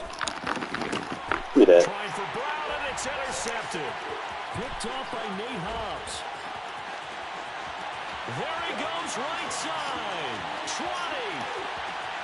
And he takes this one back into the end zone, and the Raider defense delivers a score. Now the Raiders bringing the offense onto the field as they're trying to make it an 8-point swing. They'll try to run it with Jacobs. And he'll get in from the 2 points as they'll cut the lead down from 11 to 9. And they turn the pick 6 into a pick 8 with that 2-point conversion. I love how you upsell. That is outstanding right there. What a big-time play. Big switch in how this game was going, and then they capitalized with a little bit on top. A short kick taken at the 18. And they're going to start this drive in pretty good shape as they get it up past the 30.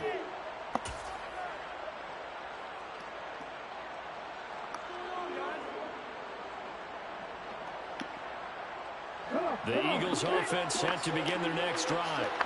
Now remember, they were just out here a moment ago through the pick 6, so we'll see if they can take better care of the football this go around. And sometimes, partner, I think it's almost better that you just throw the pick 6 and you come right back out on the field. You're not over on the sidelines dwelling for very long. You're not hearing everyone say, hey, you'll get it next time. Hey, don't worry about it. All that stuff just goes right out the window. You're right back out on the field with a chance to return. They'll come to the line, needing only 2 yards to gain the first here. Hurts sets up to throw. And this is going to be in. He got scared. He heard footsteps. Games are right back to him when his first read was covered. Just unable to connect, so the play results in no gain.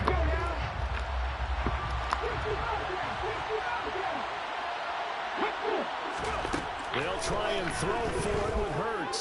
Buying time to his left. And it's incomplete. They cannot convert, and they turn it over. The Eagles unable to convert there on 4th. And the Raiders with the football now in excellent field position.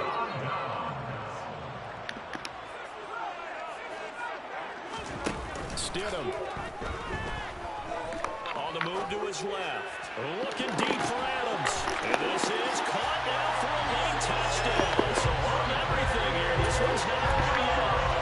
No, we're not cheering. No, we're not rooting. But I am excited about this. I know you are, too. We got a ball game again after that big-time strike. Big-time strike, and you are right. Don't go anywhere yet. This thing's not done. Throwing there, but this pass is going to wind up incomplete. Set now to kick this one away, and off it goes. From just inside the 20, a short kick. And they're going to start this drive in pretty good shape up past the 30.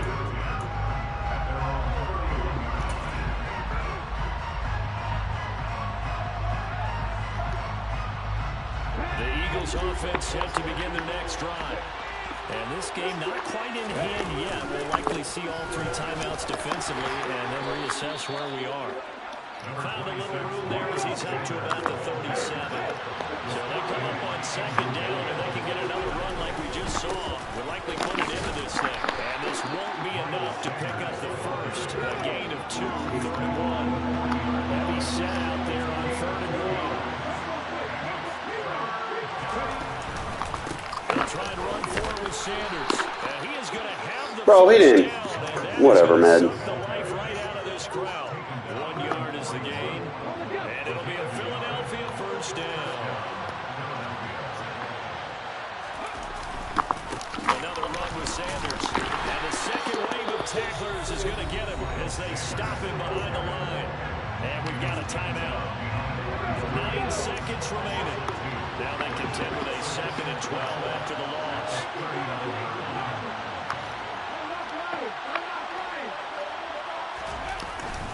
Up the middle they go with Sanders. And they'll take this up over the 40 to about the 41. Now the Raiders going to go ahead and use the 2nd of their timeouts. That'll leave them with just 1 remaining in this 4th quarter.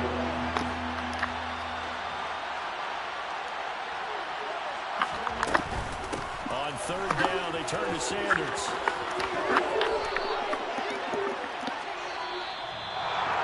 A couple more minutes, and maybe the outcome of this with Charles would have been different, but ultimately time runs out of the coverage. Mad at you, Stidham. You almost did the amazing feat that I've done so many times in the past. It's just, Sometimes people get lucky, man. And that's what happened. The dude got lucky in the first half. Second half, you see the difference. He only scored 1. You know, I usually make good second half adjustments, but first half, he just got real lucky with the fucking bullshit. Like, that interception should have been PI. I just got to where I stopped motioning him over, because if he was just going to keep pressing. See, he should have been rubbed off right there. I had Waller. I probably should have hit Waller on the rub route. Right there, like right there, I need to hit Waller.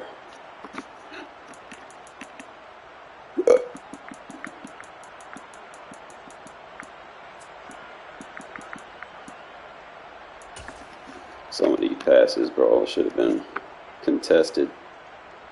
Like, I was thinking I would have been able to at least knock that down, bro. I got 96 jump. There should be no reason I shouldn't be able to get that. I don't think Hurts is that accurate.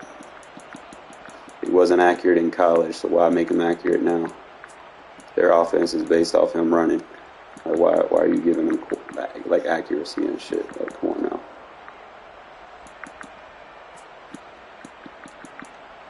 I think this pick was right a little sus. If I didn't throw this pick, I win the game. I'm thinking if I hit this throw right, I'm probably a little late on it. I might have to lab it. But I need to be in the throw right there. Because he didn't have that safety over the top, bro. See, it wouldn't let me get user control. Like, my guy just stops. Like, he doesn't make an attempt to catch it or nothing. He just stops. I had decent time. Like, I'm on the user before the ball hits its high point. It just wouldn't let me stop his route and fucking... See, if they let me stop this route and position my body, that's a touchdown. Because then I can come in with it. But they didn't let me do nothing, bro. Like, I hate when they do shit like that.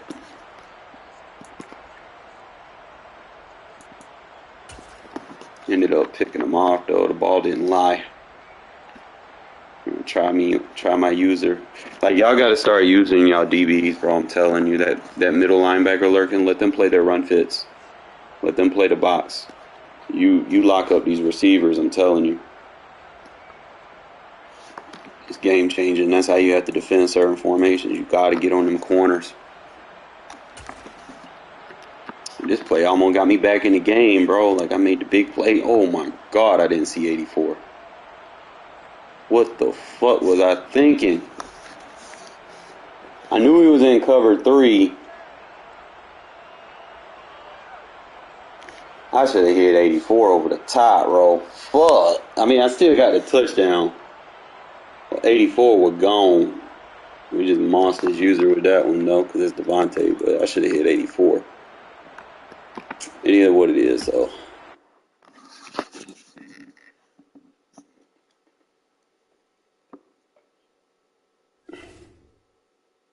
It is what it is, fellas. We being toxic, though. These folks do be getting mad at us.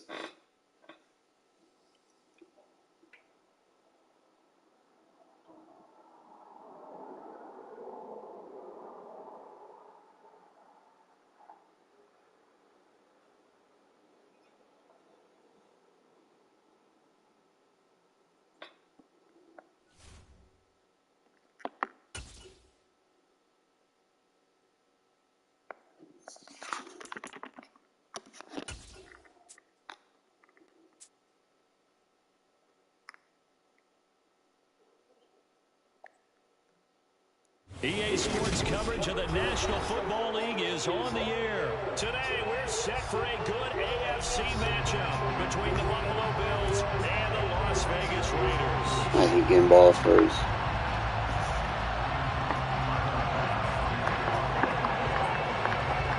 And off we go from Las Vegas.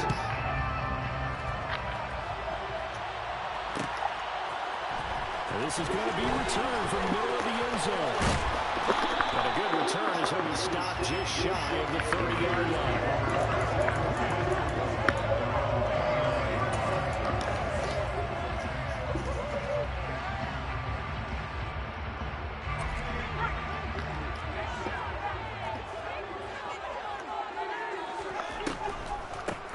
They'll start the drive with a give to White. And he takes this up to the 40-yard line before being corralled. A gain of 10 yards. And the Las Vegas first down. They go right back to White here on first down. And he takes this up. Sure you want to play a weak box, bro? After the pickup of 5, here's 2nd and 5. A gain of 5 brings up 2nd. On the draw, here's White. Looking for a cutback lane, but nothing there as he's met at the line of scrimmage. On 3rd down, a run from White. And he's got the first. You sure you want to stay in that defense? Takes it down to the 49.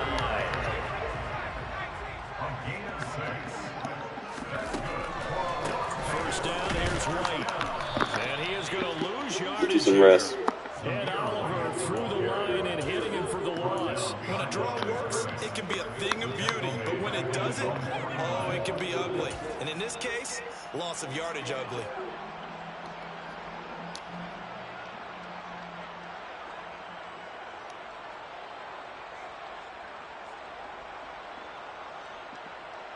So the first down run lost a couple. Now they come up 2nd and 12.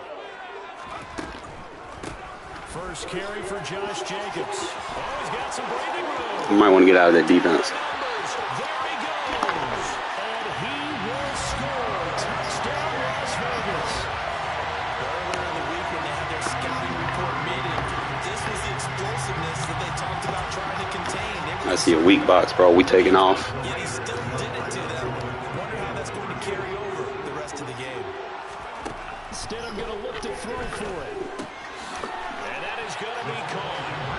And it moves the lead to 8-0. Might want to get out of that dollar, bro. Their foot on the gas here early, going for 2 to go up 8-0. Well, after that drive, you have to believe that they thought to themselves, if we can do that, what's another 2 yards? Let's go get those and get 2 points as a result.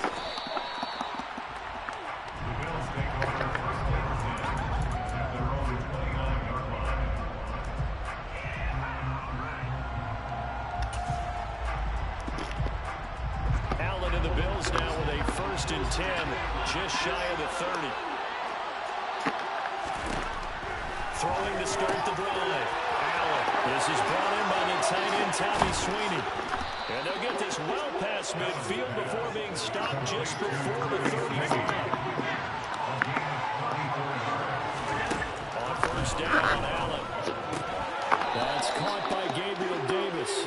And he gets it down a yard or 2 shy of the 30 before he's out of bounds. Well, that's what you're looking for when you want to throw the ball downfield. You want one of those guys who can play out on the perimeter, who can play out wide, who can not only get open, but when they're covered, can uncover themselves downfield. Nowhere to turn here, and he's going to go down. Back at about the 37-yard line.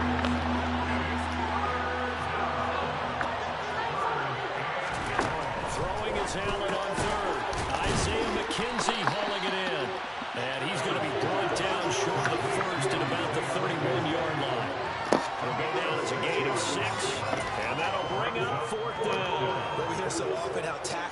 become almost a lost art in the NFL game.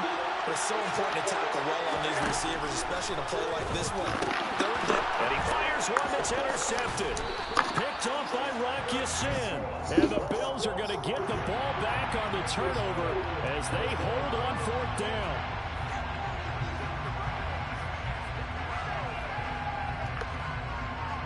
So 1st and 10 after a big mistake on fourth down with a penalty. Now Allen. And his throw here is incomplete. That pass just a little bit off. It looked like maybe he tried to force it in there.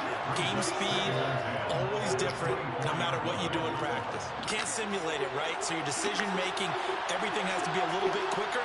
Sometimes it can throw you off until you adjust. And this is intercepted, but they'll say out of bounds. So very close to a turnover there in the end zone. Well, they've got man coverage on the outside, and my scouting report on these DBs tells me that they love to take matters in their own hands. They want man coverage, not zone. And there was good coverage there that forced the incompletion. And now the third down throw incomplete as well. That's going to hurt a bit because they needed to come through with a completion there. Now a drive that started with great Good D. position is facing fourth down.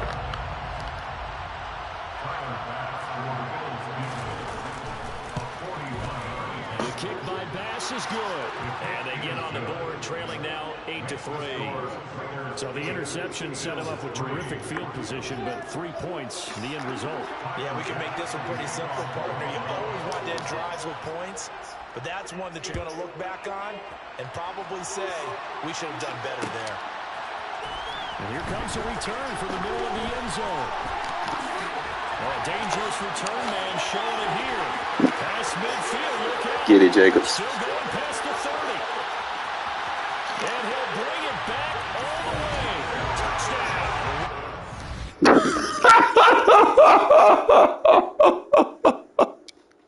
He ain't quit because I ran it back, because he was about to have the ball back. He quit because he didn't want to see that defense. Oh, man. Oh, shit, he had a 6-game win streak. Oh.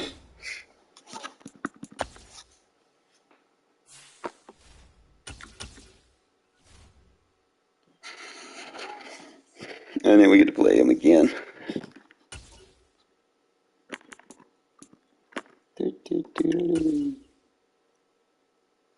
It's like towards the end of the Madden, like everybody just has like this resurged innovation and inspiration to be like, oh, Anthony Richardson's going to be on the Colts next year. Let me play with the fucking Colts.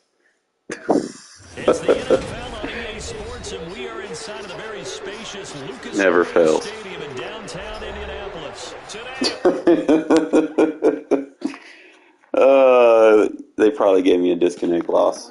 That's how EA does me. Especially like when I'm yeah. They gave me that. That should be like a 2 game.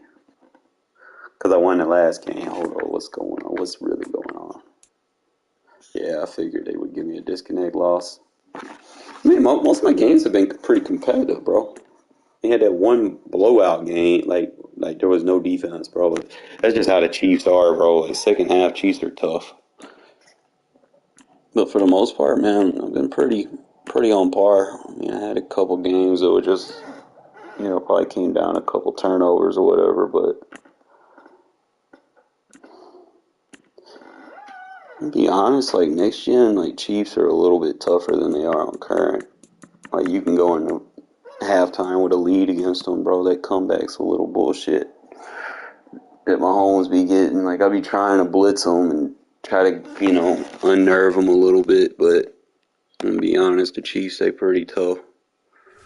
I mean, I can still beat them. It's just you got to run the ball against them because, they start getting those turnovers and shit. Especially if they're the home team, because then it's either you can't call hot routes or you can't audible when you're playing the Chiefs at home. Like that affects my offense because I need the hot route, So it's a little bit tough to do that. You don't have any good stock plays that you could be like, oh, this will get me through. No, you can't do that. But appreciate y'all tuning in, fellas. think we're gonna call it for right now. Might be on later. Let me know what y'all think, man. Put it in the comments and chat and shit. Let me see. Will y'all start running your offense and shit like this? Will y'all start running your defense like I do? Or, if you need help running either, or you need to know exactly what I'm doing in situations, just hit my DMs, bro, and I don't mind, shooting you a message back. Be like, hey, this is what I'm doing in such and such situation, or, I might alter what I'm doing. Like I could give you an adjustment, right? Like how I might run something stop. Okay, just I run something a certain way just to kind of see how users defend it. And then when I get control of their user, then I start altering things. Okay, so that needs to be your mindset. Stop buying these ebooks and doing the same fucking adjustments they're telling you to do. You can't do that with offense. You really can't even do that with defense because every formation is different. You have different assignments, different gaps that need to be plugged. You need to do different shifts with your D-line linebackers and so on and so forth. So you can't really just be like, oh, I'm going to spend $40 on an ebook. You're getting ripped off, okay? Because, like, all they're doing is just telling you what play to run and then how they run it. And it's not really, most people, they run symmetric-ass fucking defenses. Like, dead-ass. Like, people don't do any non-symmetric shit. I do non-symmetric fucking things. Like, I'll give you a couple examples right now what I might do. Like, you'll see me do it, especially in a game, because I'll read tendencies. I'll take the risk and read a tendency when I do it, and you have to be willing to do that when you're playing defense. So I'm just going to kind of show you, like, something that I would do in a situation. I'll give you a clean cut one right here. All right, so if I'm running my defense, right, if I get my goal line, let's say I just run 60 base, and they come out in a formation where it's doubles to the side that I got the two corners on, but they also have the running back on that side. Just got to find a form. All right, so like if they're in doubles, and I know that my threat would be the running back out the backfield, right? You're not going to be able to defend that running back out of the backfield in man coverage. Okay, we know what the route is. What I'm going to do is I'm going to risk it for a biscuit with the saw squat. All right, the saw squat should cover the running back, and then what I'll do is I'll play bail with the linebacker and grab the receiver if he crosses or runs a post. So I might put him in a third if I don't want to user it, and I might user this guy right here and take anything underneath, and then obviously the ISO receiver, if anything crosses over, he can bite down. If I leave him in man coverage and he runs an out route with that tight end, I don't have no over-the-top help, so I leave an outside match zone on that side as well. All right, so I'm just going to kind of show you how this soft squat reacts, how I'm playing this defense. I want you to kind of don't mind what happened over there. We can fix that. I want to show you how to defend these scissor concepts that people will try to do. You'll see it a lot, but I want to show you the soft squat. Okay? If you know how match coverage works, you know everything's going to pass over. Okay, just kind of pay attention and watch what happens. So he's going to see the running back. He's going to pick that running back up. Okay, so that's what I do when I start seeing them do those little scissor concepts out the backfield with the running back instead of trying to user it with one of these guys in the box, because if you try to user it with one of these guys in the box, you're just going to open up the middle of the field and you're going to take away that pressure that they're going to have to worry about. So I don't want to give up the middle of the field. So like I said, I'm going to play the middle of the field because I know I got over the top help to carry over on the post route.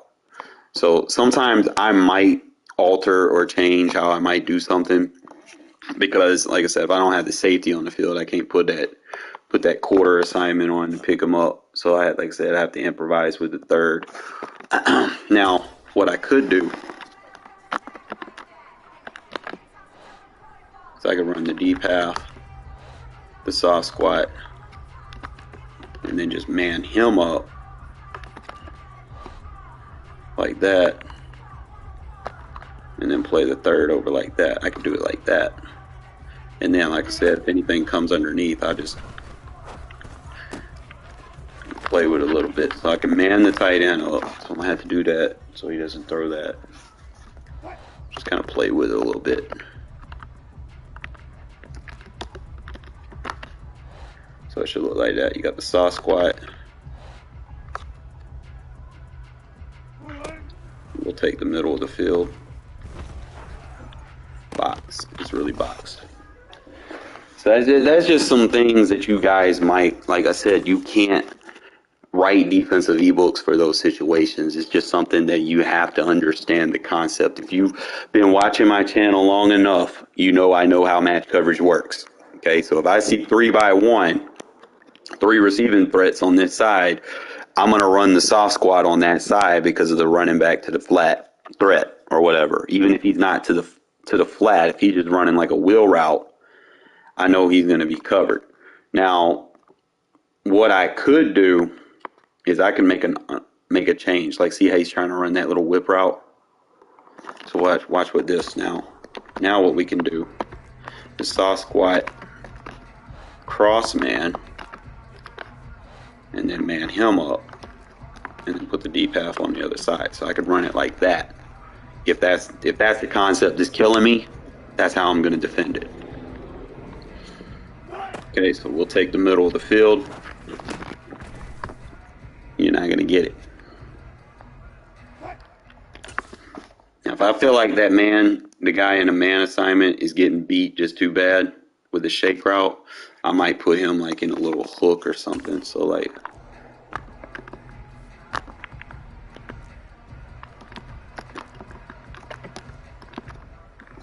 it's really just kind of getting used to the adjustments. And then what I'll do is I'll kind of try to take that read away.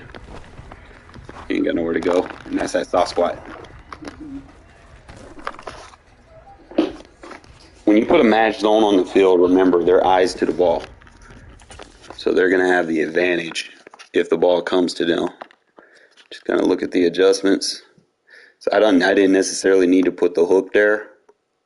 I could have probably put him in a third, or maybe like a mid read or something. Let's see how far the mid read plays. So we got the soft squat, you got the cross man, you got the deep half, and then we'll take the slot receiver. Look there. Because the one thing about goal line, you're going to get pressure at the end of the day. They're going to have to throw it before they're ready. So I like fast defensive linemen so they can scoop and score. Going to slow it down. So this is with the mid read. Mid read is going to play bracket. I actually like the mid read adjustment here. But as you can see, everything that I put on the field is basically plastering every route concept he has. So if you look downfield, we got the deep half. Deep half will play inside. So if they try to run any post routes, that deep half's going to get it. He's not going to have time to sit in the pocket for that post route to cut under that deep half. That deep half is basically there just so that he can't quick pass it. Like right here, you see how he has the inside leverage? You can do that so that you can get the shade without shading. Okay? So he's not necessarily going to have time. If he tries to throw anything quick to the running back, sometimes you might see them do that, but that's the purpose of your user being right here. Just in case if you anticipate that he's going to try to quick pass right here, you can kind of take that away from him. Okay, so if he sees you right there, he's probably not going to throw it. And then right here, we start to get the shed. So usually when they start to get the shed, they go to their second read. Second read right here would be the whip route.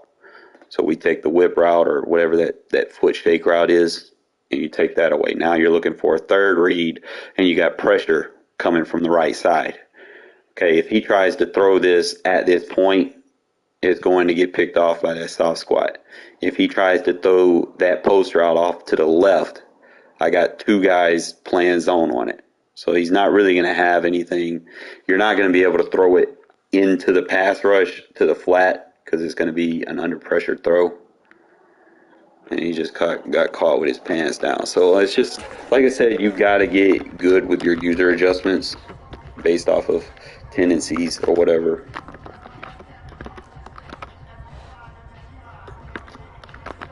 Try to get used to them. Like I said, we'll put the mid-read right there and spread the linebackers. Sit on that.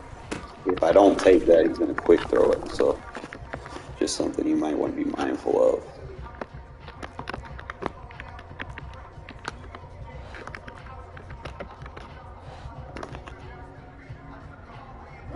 So we'll take the quick throw.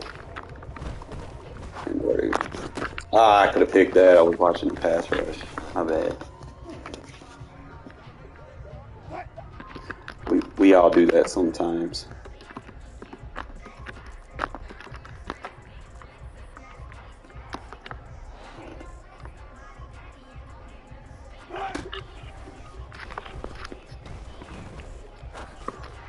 You're not throwing it over there, bro. You're not throwing it over there. That soft spot, not going to let it happen.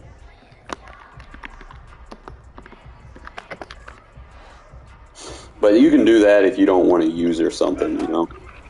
Like, okay, you want to come right here? Just take their little read away. So that's how you would defend like scissor concepts out the backfield. You'll see a lot of people trying to put that in their offense because I'm being honest, versus man coverage, it can be pretty tough, and it'll shred zones apart. That's why I've kind of stayed away from running a lot of zones on next gen as opposed to current gen, where you can kind of play a little bit more straight match instead of next gen. You have to make user adjusted match. You can't run straight match on next gen. Like that's the biggest difference. Because if I run straight match on next gen, someone gonna get their ankles broke. Because you're gonna see a bunch of glitch routes that people try to run, like the little foot stop moves, and they treat it like man coverage in space because you're already off coverage and match coverage. And they get them little foot stomp routes and they break off the other way. You know, they're gonna break long. So just kind of be mindful of stuff like that. Trying to see, I wanted to show you guys situations that I might use offensively.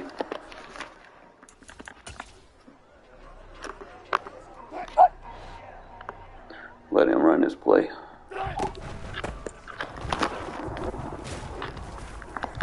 And you do get a lot more break tackles with running backs on next gen too. All right.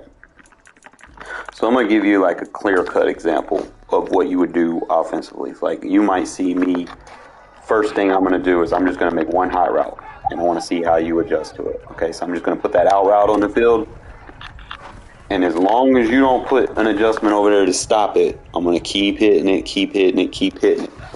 Once you adjust to it, you're going to leave me the second read. See where? Second read, I'm going to hit that. Now you have to respect that. So usually what happens when I end up doing that, what happens is they'll adjust to the flat and they'll try to use the zig. So what I do at that point is I go to the third read. I go to the little whip route on the backside. I hit that one. Okay? And I'll just rinse, recycle, repeat. And then I'll get them in a situation where they just start spreading their coverage, and then I'll mix in the halfback draw and then just take off. Okay, so that's what you're going to basically be doing schematically. Just kind of work that one route to kind of control how they play defense. Once you control how they play defense, then you can start doing the extra stuff. And by that extra stuff, instead of running an out route, I might run an in route. You know, I might run an in route and a route like that, and then I might just come across the middle of the field with it, you know, and just really just get you out of rhythm with what you're trying to do, okay? And you're going to see me throw the ball so much, you're going to be pass committing too much, and then I see you pass committing a lot. We're going to hit the draw again. Okay. Jacobs is going to get minimum 10 touches a game, but I pass so much that you don't really key in on it. And then by the time you do key in, I'm going to hit you with the play action. So it's just something that you got to look. Like I said, I love these little out routes. I prefer the out route over the zig in the cover 3 unless I got if I want to run the play action, that zig has to have an out route with it. So if I run it, it would look like that, like I regularly run my offense. And then I can have my little 3 reads over there, like that. Now, if I have a better quarterback, obviously we'll be able to do a little bit more. But now some other stuff we could do. We could run like an out route with him and still keep the concept. And then I might decide I want to dig on that backside, right? So I still have that out route with the zig, and you always want to make sure that you emphasize that route combo. Because you're going to pull, and you see the dig downfield as it opens up. Sometimes you're not always, even against random plays, you're not always going to pick up everything, So just something that you can be mindful of.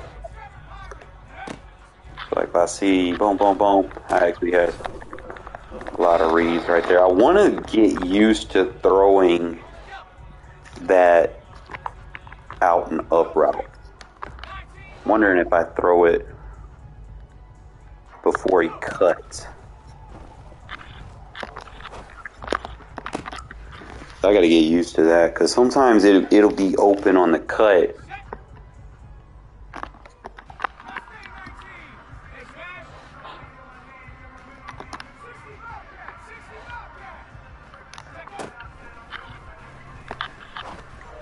But that's just another way to be annoying. Easy dink and dunk 5 yards.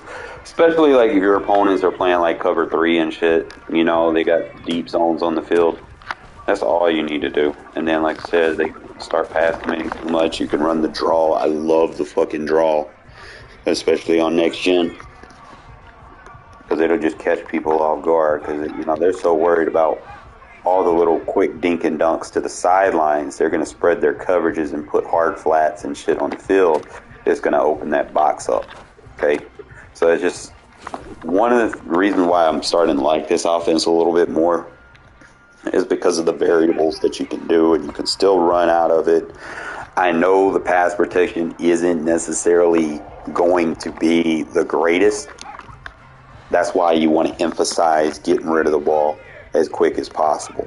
Everything you do is about getting rid of the ball as soon as the receivers make their cut. This is a true West Coast style offense. Okay, you're not going to be holding on to the ball long. You're just going to distribute it and keep it moving. Okay, so that's just something that I just want to kind of emphasize to you and try to give it to your playmakers, the guys that can make plays with the ball.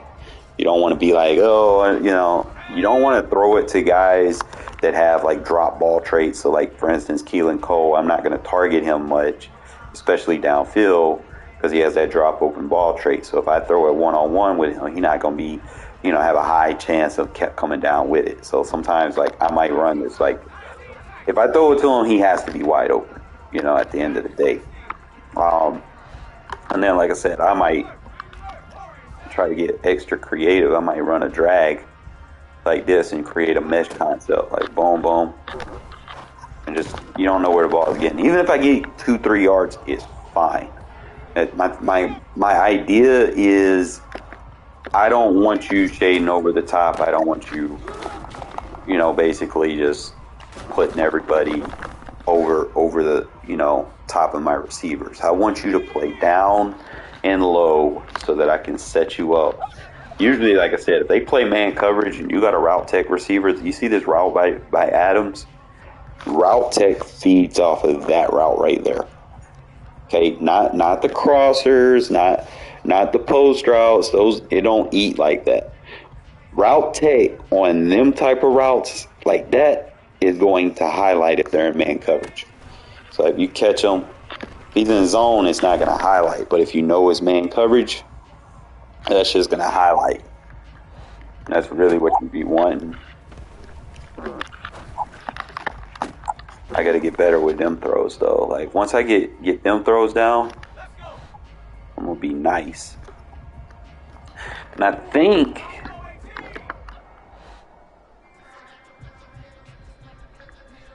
this is like the only formation where your slot runs a deep route. So you could do a clear out with Renfro from that spot right there, and they wouldn't expect it. So I might start doing that. Is just put him in that little clear out, and he can get downfield and he can block for me and shit. So that might be another adjustment that I might make. Or I might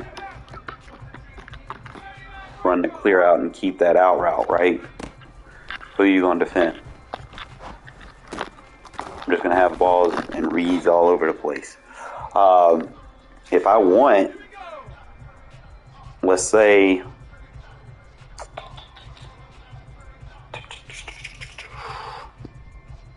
trying to see what other options I have. Let me say I run that smart in route like this. Like, who you defending, bro? Look at her. You just really want to attack them all over the place. You're creating bunch concepts. Like, I might run the out route over here. I like one, like if they're playing zone, I know I'll run the curl, the out, and then I'll run this whip in. So that's one way I like to attack cover 3. Like, if you don't defend that outside, usually I'll hit that whip, or you can come back to that curl route. You know, if they're sitting in like a match or a man. So it's just different variables that you'll see me use.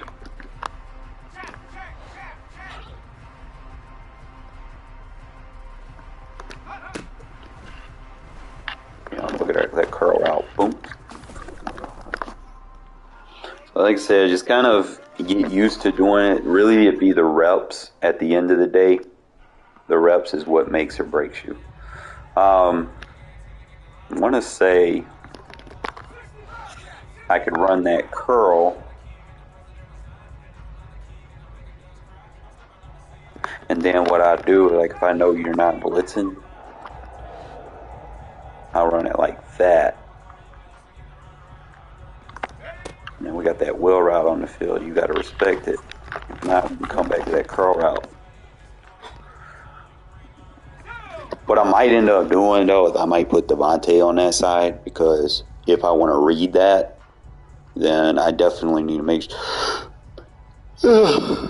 sure my best guys are, you know, in position to touch the ball. I mean, I will throw it to Keelan here and there, but next year he probably won't even be on the field, because I'm going to have Jacoby Myers, Hunter Renfro, Devontae Adams, and then the tight ends that I'll have on the field, I'm probably going to use like a tight end sub package to get the rookie on the field more. Or, you know, like I said, I might use like a fullback package. I don't know if I could use a fullback package in this, but we'll see. If I can find it. If there's a fullback block package, bro, yes, there is. All right, so I can get even more glitchier with this shit, because now we got 2 tight ends and 3 receivers. There's no running backs. You know, running backs don't generally have the best route running, correct? So if I run it like this, also, I think tight ends block better than running backs too. So just kind of something to be mindful of. So I might start running it like this and be like, okay, I want to run the wheel route out the backfield with the tight end and then motion him over. Okay, now you're in trouble. Okay, with that tight end, he's gonna clear out for him. And he's going to be a good down the field blocker too. So, like I said, that's how my roster is going to be set up next year, where I'm going to start having a tight end coming out the backfield, you know, to run routes, because of, you know, let me see, like he can run swing routes, he can run wheels, he can run option routes, which that'll be a problem. So like if I won, I could run the option out the backfield with him. Look how clean that is. That option route is, versus a running back. It take forever to get open. So it's just something that you guys might want to be like, oh, okay. So he gets out of the backfield untouched, and he can magnetize routes to come 2-on-2. So that's good. I'm just trying to see what other concepts we can create.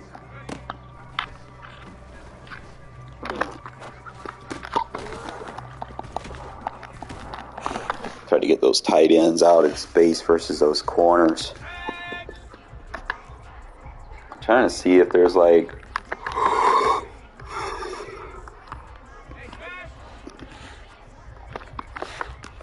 so if I run the drag with it, he's gonna come. So you might start seeing me do that. Like if I'm passing the ball more, I'll just run the 2 tight ends because I know he's gonna block. So if we can kind of go look in here and we compare and contrast. Right, Moreau's got the size. He's 250, so you're not just going to be bull rushing, you know. I know he doesn't have the awareness Jacobs has, but it shouldn't matter. So he's going to give you a 61 pass block. 61, 59, and 60. I might go back using Waller like that.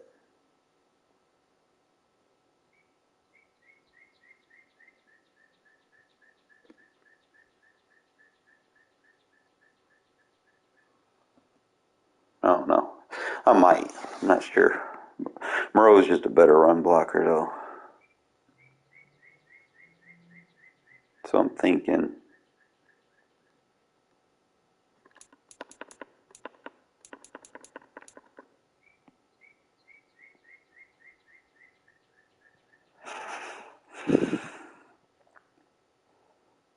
What if I put Waller?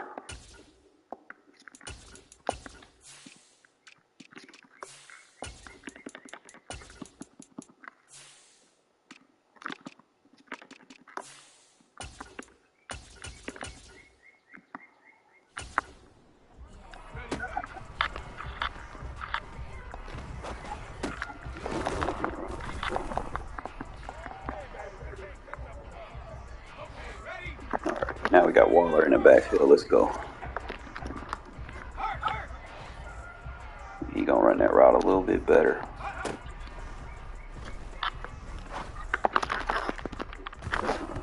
It's fine.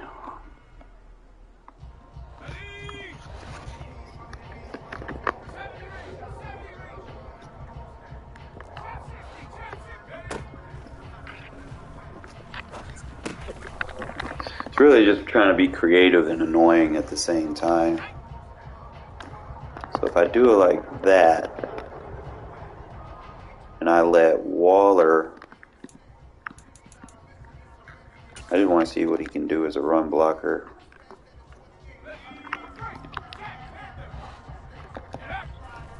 Hope he gets out of space real good.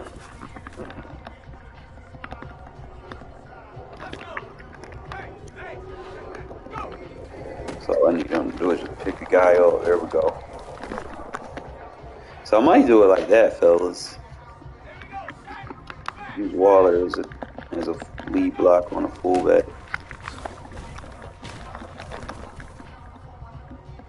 It's like those tight, compressed defenses. He's not really gonna. I don't need you running into me, Waller. But next year, like I said, we're gonna be using a rookie to be doing that for us.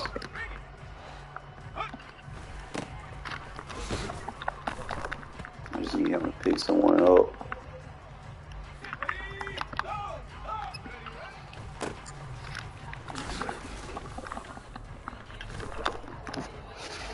Might be a little bit too fast, but I can work with it.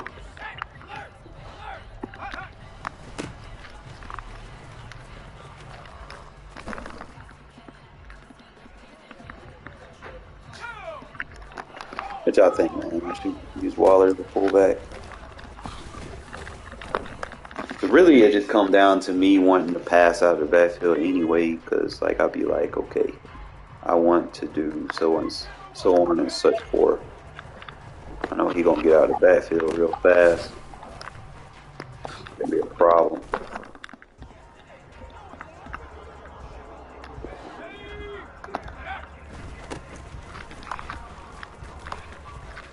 And he fast enough to find a second guy to block. That helps.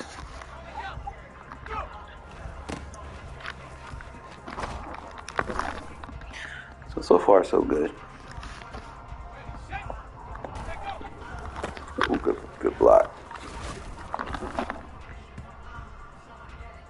So I might do that, and then we can block him and swing him out the backfield. Well, that'll be a problem. Or I could wheel him out the backfield.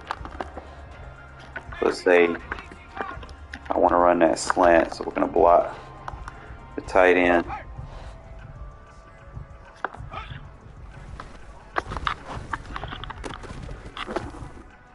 Alright, so I need to run something to the out.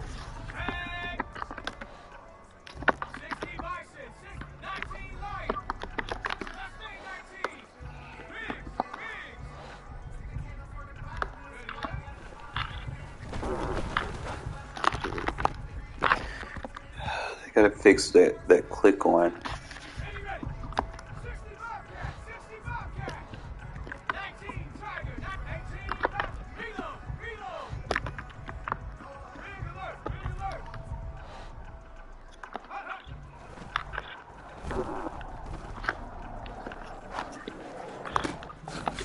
It's a nice little clear out for the slant, but I don't know. It's not what I'm wanting.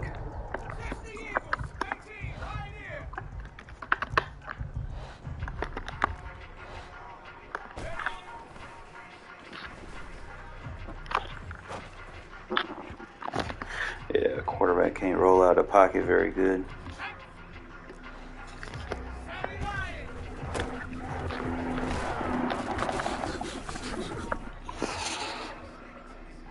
I think really it's just going to be beneficial for like my gun bunch, to be honest, if you're thinking about it. Any formation that I can come out with like a fullback package.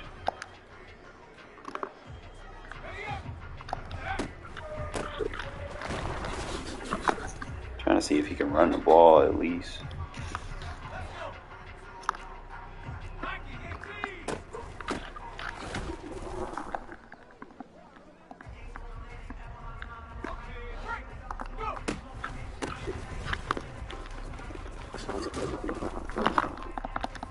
I can run the ball with Waller. Get him some rushing yards.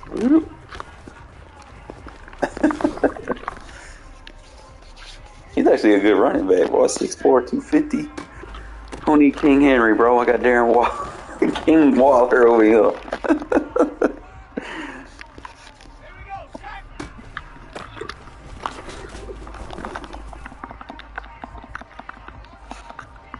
So I might do that.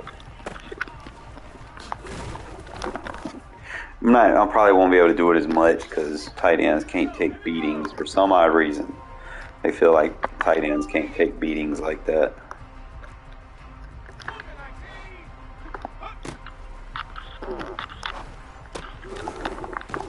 Boy, him out the backfield though.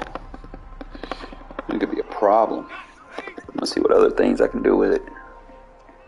Like I want to see if there's like a crazy route he could run. Gotta find a formation.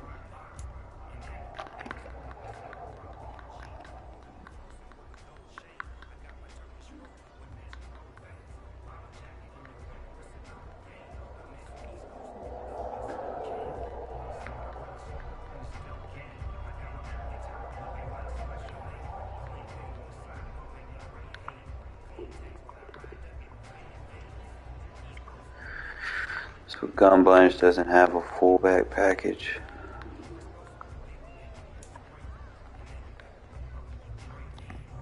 get that 3 tight end. Oh, and run that scissor concept. Oh, with a good route runner. Bro, that's going to be a problem. Already, that's going to be a problem. That's why you want to get good route runners out of the backfield, bro. You just got to make sure they're not locked on it. That route's going to be a problem. Because Waller, like, if I can get him like this, bro, Waller going to eat. If I can just get those passes. Like I said, as long as it's not man, like this zone coverage, you're going to eat on that shit all day. And then it highlights, too. It's a pretty solid route. So they're just going to have to... You got to get a better throw, though.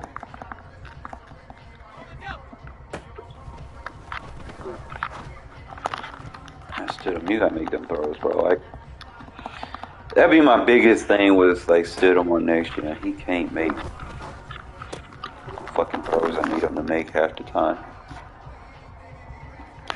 They don't be hard throws either. It's just be like, bro, just put it where in the area where I can make a play. That's it.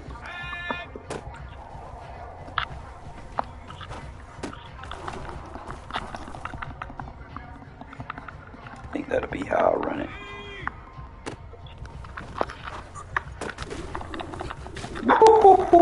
He can stiff arm me out the backfield.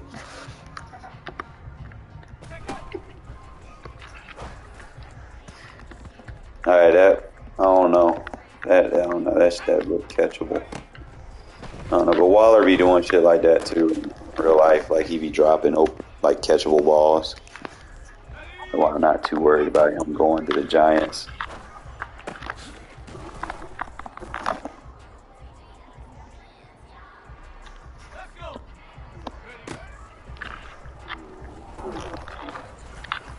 So if I can get my number one receiver right there on the point, that should be open. But it's like I said, Stidham not very good at them deep throws.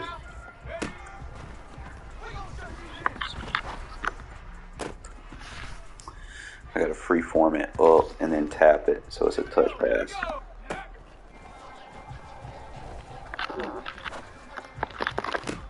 Oh, good freeform.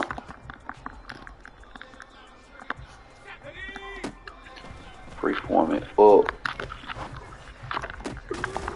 See, I can do that if I tell myself to do that. Because it's not something that's muscle memory. You just gotta kind of coach yourself. Be like, okay. See, he should have been flagged. You can't joust a receiver. I try to throw it behind him, but I can't throw no bullet. It's gonna be like a touch. That's just like something that I know. See, I can't throw it behind with the bullet.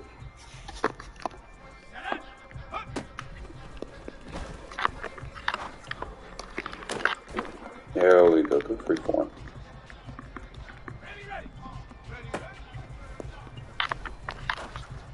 Bad freeform.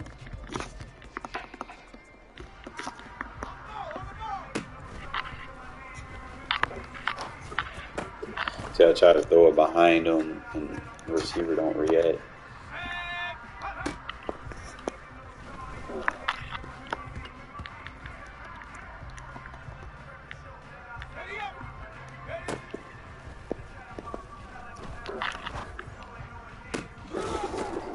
See, throwing behind works better on deeper passes because it's got time for your receiver to react to it.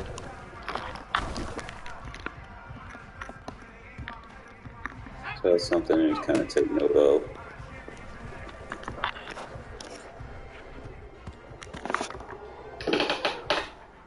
Next year we'll have a faster receiver that can run in the route for me.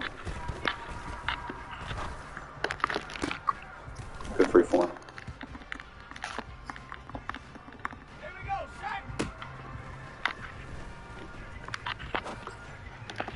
freeform. It's usually, like I said, the reps is what makes or breaks you.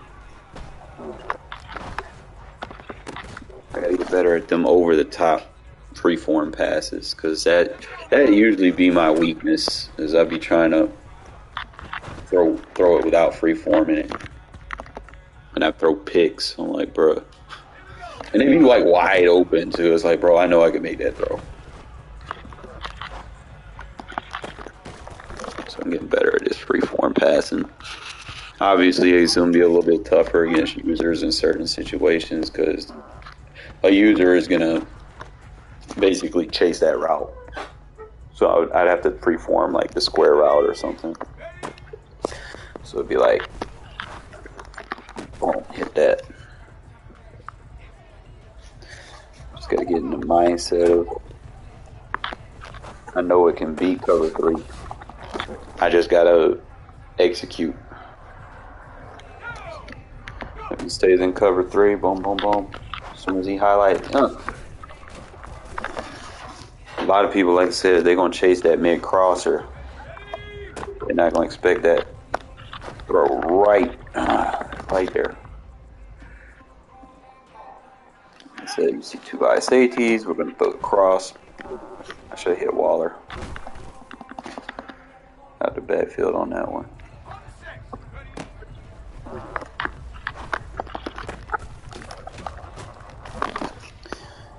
I know, like, early in the year, if you have like a decent team, like, you get lucky on some of your cards that you pick up. This offense right here is what everybody uses, like, dead ass. Like, it's gonna get you through like all your challenges and shit. Because you can get like a lot of one-play touchdowns versus the AI for some odd reason. It's like you just boom, and then you can roll out. In MUT, you can roll out with it early in the season, because they're gonna give you like a Justin Fields, or they might give us an Anthony Richardson or something next year, something to kind of play with. So you already know you're gonna be running bootleg crossers and MUT to get your challenges, and you might get matched up against somebody that doesn't have a good team, and that's pretty much all you need to do. They're gonna give you like a solid receiver, not like a great receiver. They're gonna give you a solid receiver. Like when I picked up DJ Moore early last year. Actually early this year, when I got the DJ Moore and Justin Fields, I won a lot of games like that. Like, they were pretty solid for me.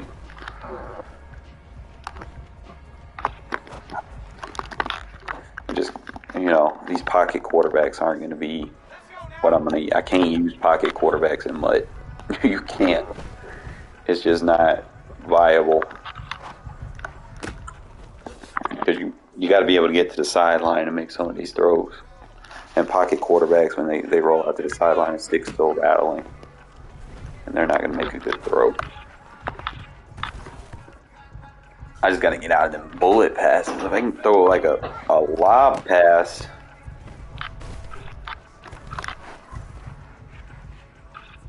got a little bit more range on it. So I can do that versus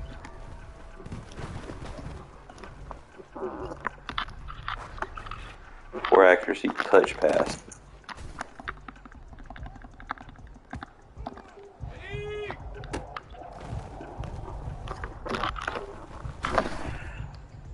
I hate when they be doing them blitzes from the outside, because I can't.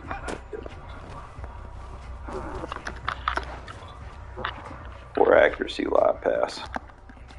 That's one thing about Stidham too. Like, he's not very good at those deep balls like that.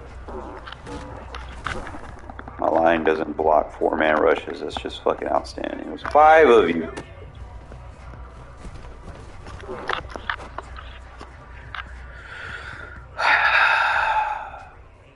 Fucking under pressures. Here they go with the blitzes. That's why most of my offense is short passes. You make you stop blitzing. I'd be wanting you to put more guys in coverage. A dude can throw the ball. He's just not accurate. I need higher accuracy ratings.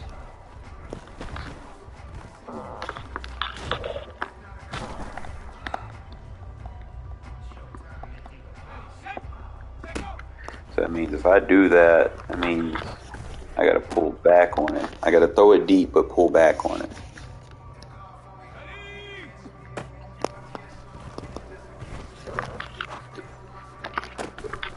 Well, that route right there is money. I can't believe I don't be using that route a lot. Like, that route just it gets open. That's like I said, early in the year I be using that route too. Like, I know it beats cover 3. I'm just trying to see what I could do with it. Because in order for it to work, I think it needs that crosser. Because that crosser is going to take the mid-third. So that they have to be used. Unless he's playing like a man or his own blitz. But I would assume if I'm going up against cover 3, the mid-third takes the crosser and carries it to the outside third. So let's just kind of slow it down. We'll just start with a 3 sky and a 3 seam. We're just going to look at the reps.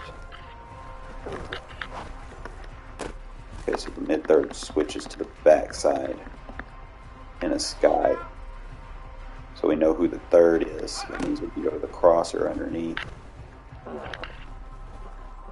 you can wait on it. But if he doesn't get bumped, you got it. So in order to not get bumped, usually I think what I do is I run like a swing route. Oh. How do I manipulate? Do I block him?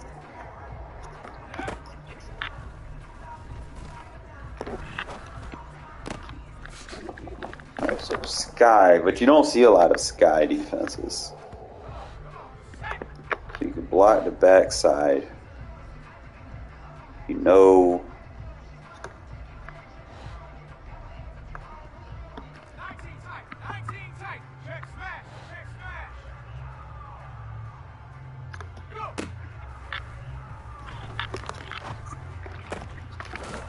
Okay, so he would need an out route to pull that flat down. I still need that crosser to kind of hold that third. Make him shift in. With the flat route.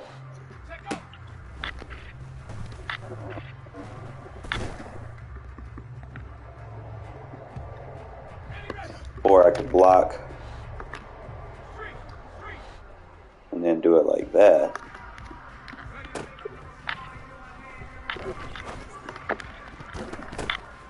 It's dangerous playing with fire over there.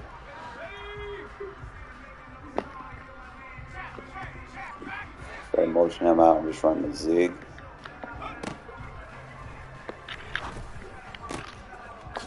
That could be annoying. A little smash concept.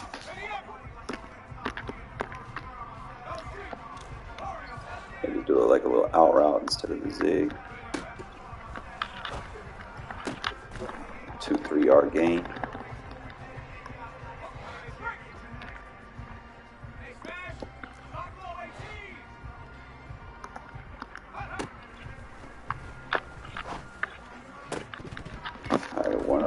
You gotta catch that. All right, fellas. I'm gonna take a breather. Give me something to eat. Put some food in my stomach. Give me like an hour or two, and then we'll come back and we'll play some more games with our new adjustments. Okay. See how it differs or whatever. But at the end of the day, I think the reps is what makes me better. You know, like I've gotten to where I can actually throw the ball in fucking next gen more like I used to in current. It's just not the same way. Like current. You know, I throw deeper down the field more often than not. But next gen, you got to start small, hit them with like 1 or 2 adjustments, and then just kind of slowly migrate your offense or your defense as the game progresses. Like early in the game, like as far as defense goes, the goal line shit throws people off. Like, they don't expect it.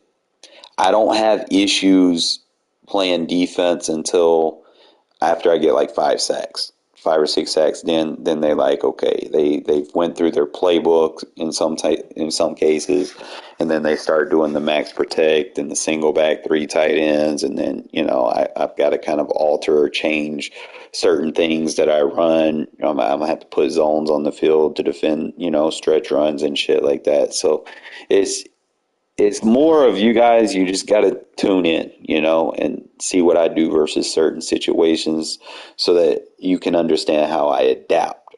Like if I get down in the first half, it might look ugly. I mean, be like 21-0, but notice how the second half, it's different. I start shutting things down.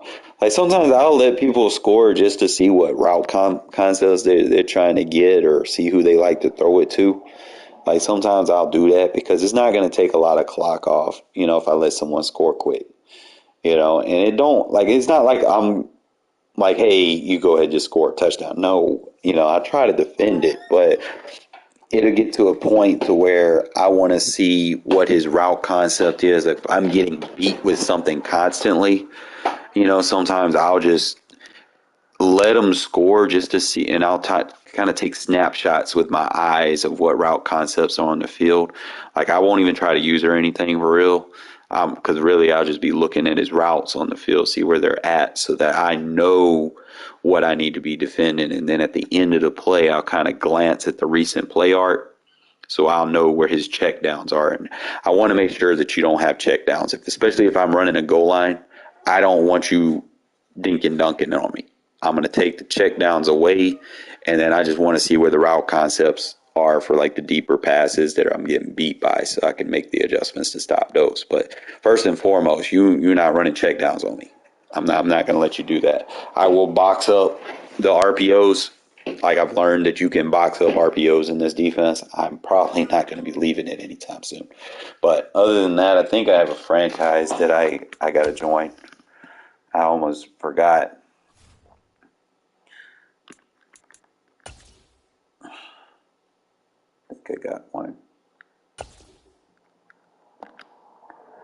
So this one should be the league. Choose the team you want to start your franchise with. Continue ahead to begin your franchise. Use the options on the left to edit league settings or change your role to a player or owner. Let's see what my stuff's. I don't know why they get shit on All Pro. Oh, I can't change anything.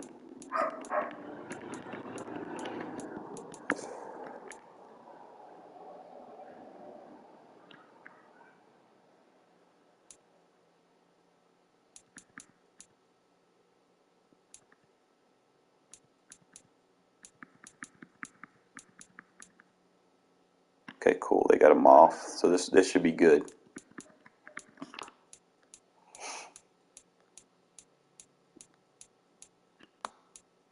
Still 7 minutes. Everything's manual.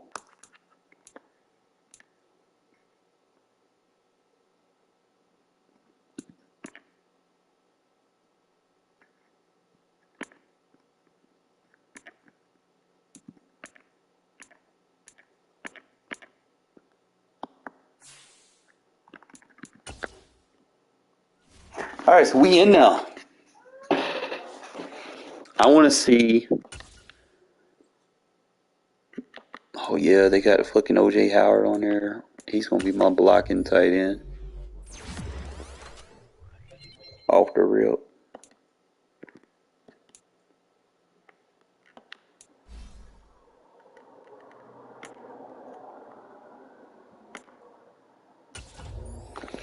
Jerry Tiller got to be my speed rusher, and he got to be a run stopper too.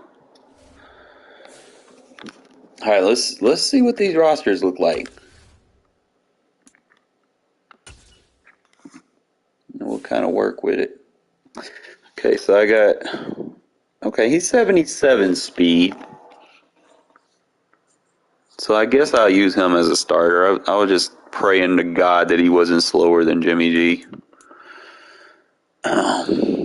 Decent acceleration. Strength's a little low, so gonna have to work on that. Throw power's about what Stidham's was. Throw under pressure, decent. He's got decent carry. He's got good stamina. Alright, so we got Jacobs off the rip.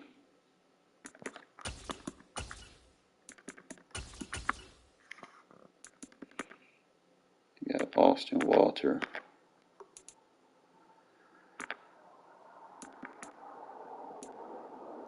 Okay, so this is my guy. Why is he 265? Michael Mayer. They gotta do better on his strength, but I'm gonna fix that. He's got 84 catch.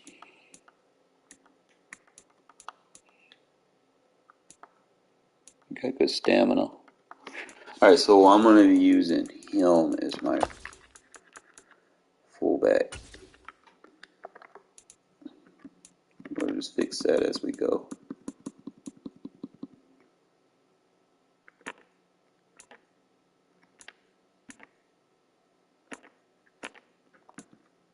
Alright, so you got Cam Sims. So this is our guy that we drafted. So he's gonna be decent. Might have to find out how I want to utilize him though.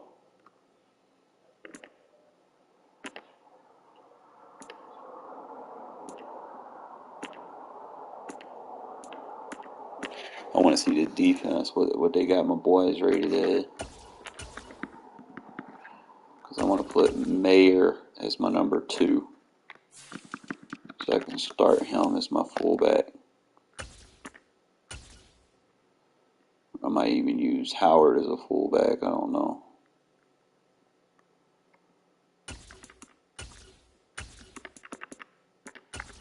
We're going to use Mayer as our fullback. Alright, so tight ends. Good. Left guard. Center, right guard. Where's that guy that they picked up in free agency? Oh, they didn't even put him. McLennan. They didn't put him in the game.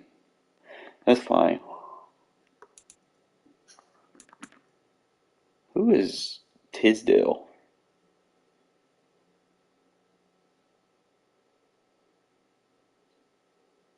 I don't know who that fuck that is. Okay, Tyree got 83 speed. Not where I want it to be, but you know, we can work with it.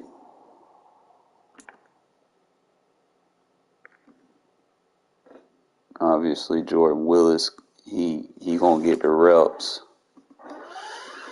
Who is Adam Butler? Okay, Byron Young. I can work with that. 72. 88 strength. 74 acceleration. He got the strength.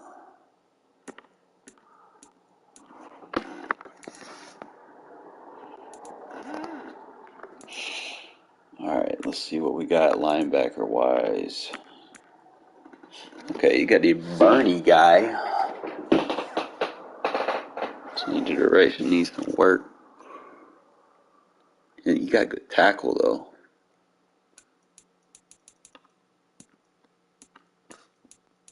You can block shit. It's actually got some good rush moves I see there.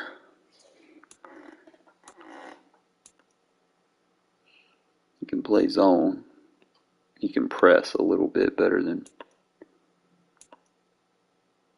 Maybe he could do better with his jump rating, but we'll be alright.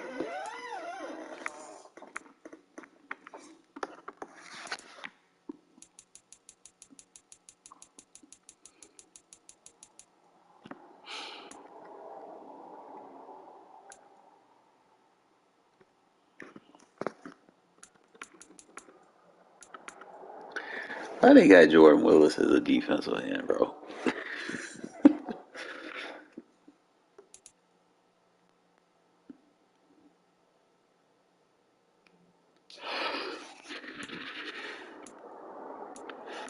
Where's that guy that we drafted, bro? How they gonna have him at 89 speed? Fuck out of here.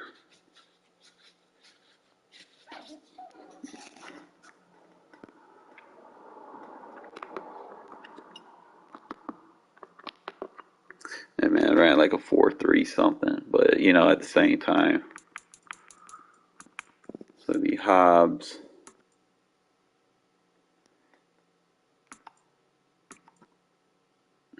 Facing to be a backup. He ain't a starter. We'll have to kind of figure out how I want to use these other guys. Where's our safety at? Okay, Chris Smith. So he's going to be our starting safety. So we would have what? Epps, Merrick, and Smith.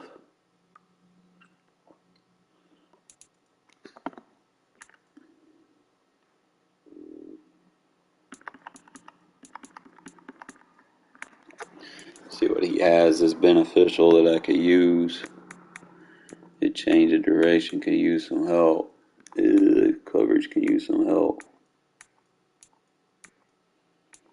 This jump could use some help. He a project. But I'm still going to use them, so it'll probably going to have to keep Merrick as a strong safety.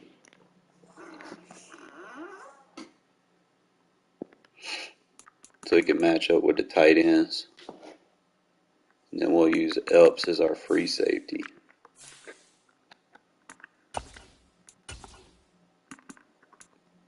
And then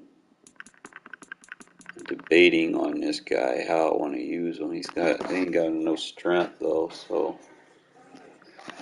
and he can't really cover. We still got to pull him out too. So what I might do is he'll be my backup free safety.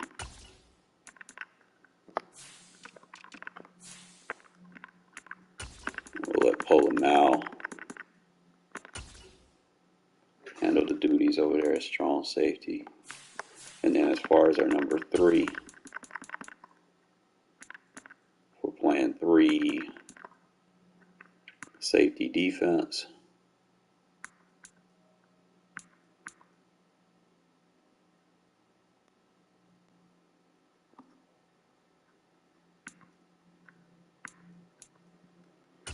We have Elps over there.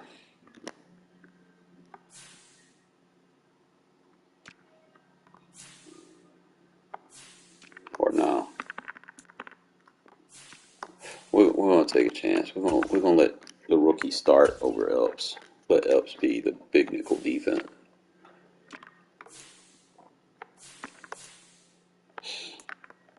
Good punter, kick return.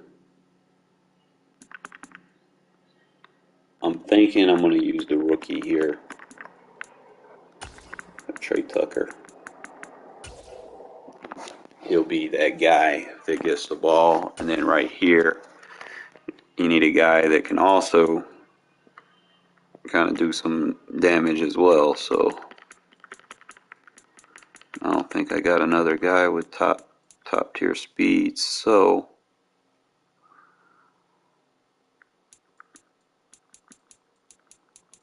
I'll just use it as my special teams guy.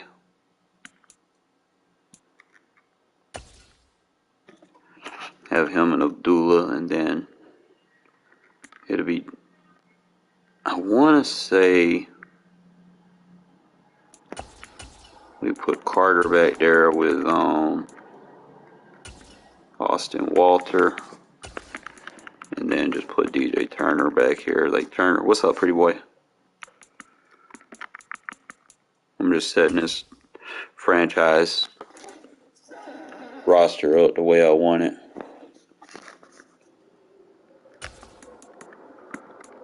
We No, they got the new roster, or somewhat new. Where's Trey Turner at?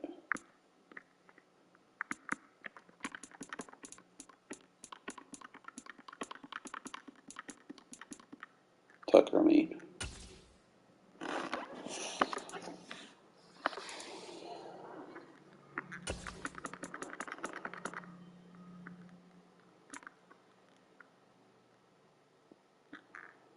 Alright, Mayer is going to be on the field as much as I need him to be. That way he can get developed.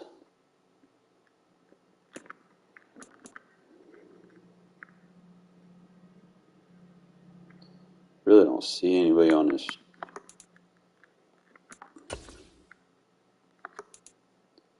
slot receiver. See, I don't agree with Jacoby Myers in the slot. He's a Z receiver for me, so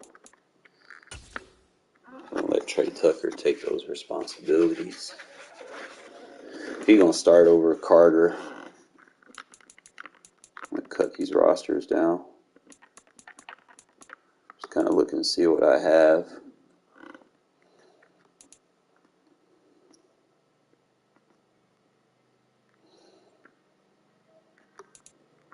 Really just gonna come down to what I need on the interior too.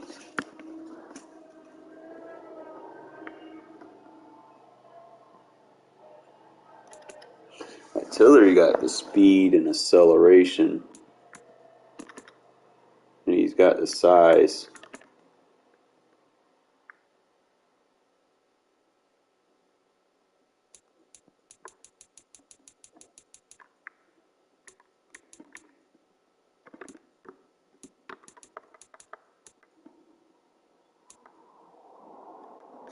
But I'm gonna have to use that boy, Brian Young.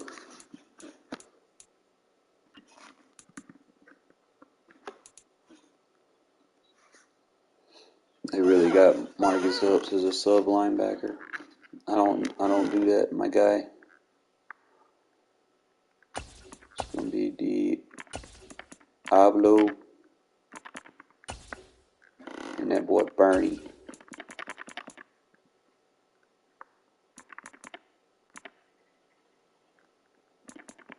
Might use Curtis Bolton in case anybody get hurt. Slot corner.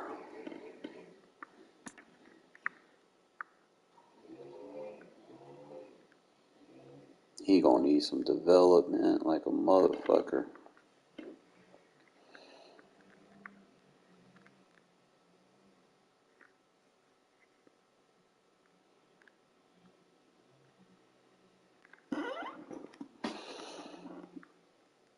My slot corner got to take away. He got to have strength because I like to press with my slot.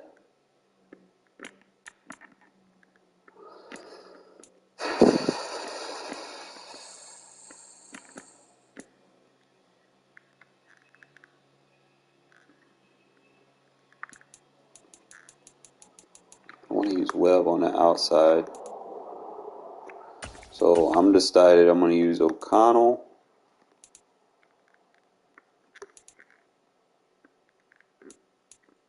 Number 4 receiver is going to be between Carter.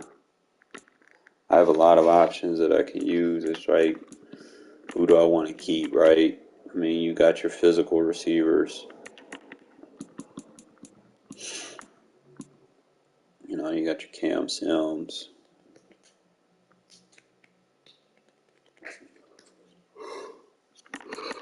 Do you want to keep an extra slot? DJ Turner's a good slot receiver. Speed needs work, but he has the acceleration. Do you want a physical receiver like Cam Sims? Or Tyler Johnson? Basically, Tyler Johnson has a little bit more speed.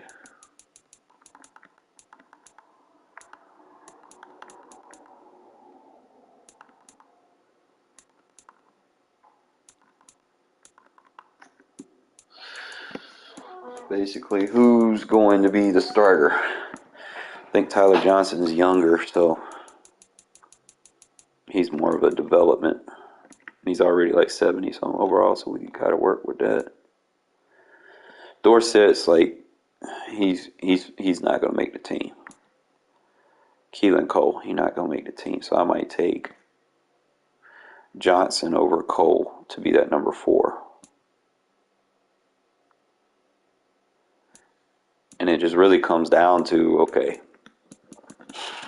Adams, Renfro, and Meyer is locks. Your number 4, you're going to have to keep 3 slot receivers on the team. I'm thinking because I'm probably going to run 2 slot receivers, really. Like I have a Z receiver, X, Y receiver, Y receiver. So I need another X receiver and 2 Y receivers. So, I need another Z receiver. So Carter, he not going to be. I need a Z receiver, and I think we're going to rock with Tyler Johnson. Number 5, Trey Tucker.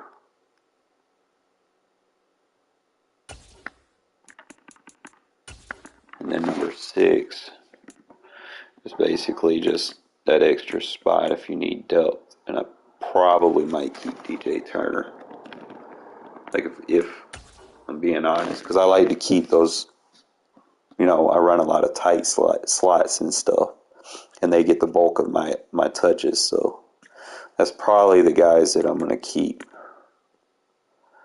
Have Tucker, Turner, and then, like I said, as long as I got a Z receiver, I got 2 of them, I got an X receiver, and I got 3 Ys. All right, so tight end, got that set. Tackle, we're set. Guard, we're set. Center, we're about as set as we gonna be. Cross your fingers. All right, so we have Herron and Mumford at right tackle. So that's going to be a position battle, really. I might just keep both of them if I can't re-sign Illuminor. Well, the thing is, I can move Illuminor to guard if I have to, because he's versatile. And then I can kind of split reps between Herron and Mumford so they can get their reps. Herron's a little bit faster. Mumford's a better, straightforward, just blocker. Herron, better for run blocking. So Mumford pass, Herron run. I'm just trying to remember. If I'm sending 5, that means I don't really use a nose tackle. And I don't even think they gave me my other defensive tackle, to be honest. They're supposed to. Where's my 7th round draft pick? They ain't even put him on the team. Whatever. I don't think Pico made the team, but whatever.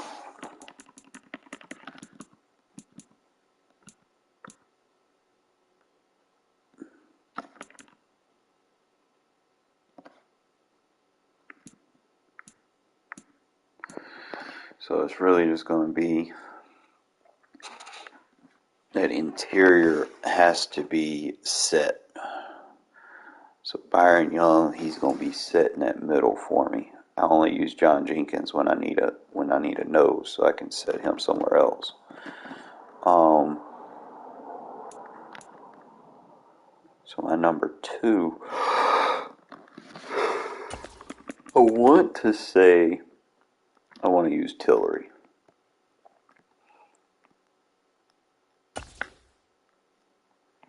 So it'd be Tillery.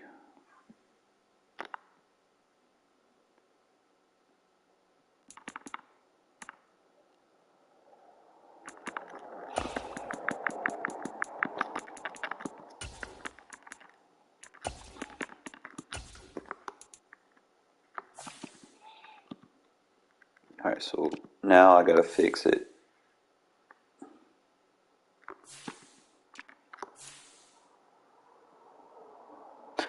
going to be a little crazy. So left end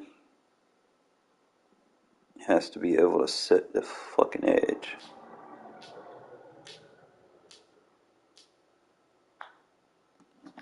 I guess I'll keep him right there.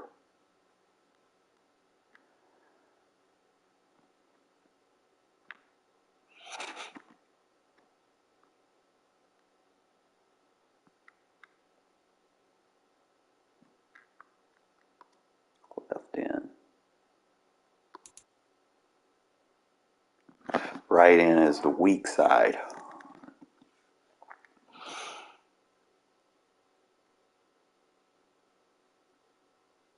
So if I'm like, I guess if I'm running my goal line,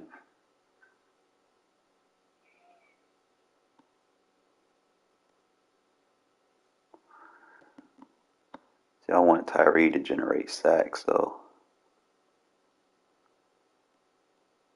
But Tyree's going to have to be that edge defender. I just don't know if he can play coverage. That's really the thing. I gotta look at. They got him a 59 zone, so maybe he works for us. So I'm trying to see how I want to set this up. I need a good block shitter right here.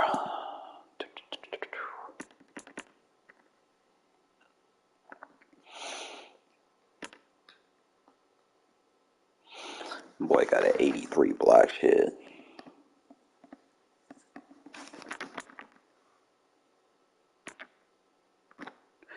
I could probably use Byron Young right here.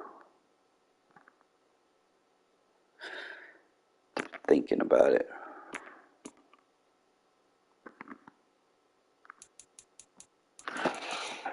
I might have to go to practice mode, see how they're lining up so I get accommodated.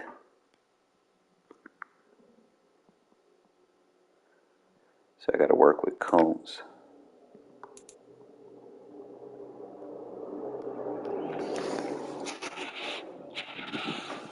Bolton might not make the team for me, bro. I might have to trying to see. I might keep Masterson and just develop him because he's like the only linebacker I got that's got any size on him somewhat. And let Bolton go because he's getting up there. I know it's a risk, but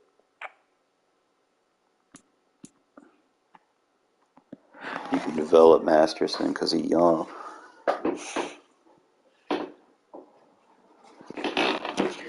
Like I said, I can't mess this up.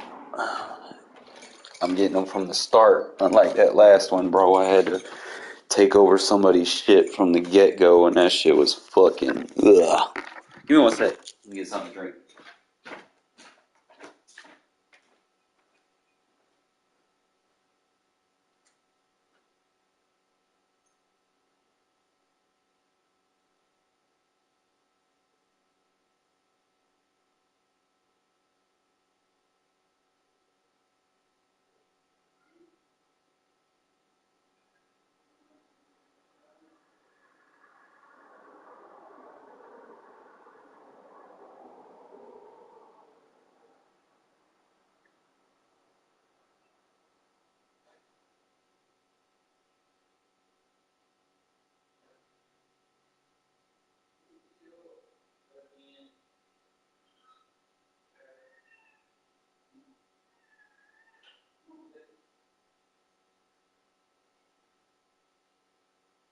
You'll stop getting them fucking cat fights, bro.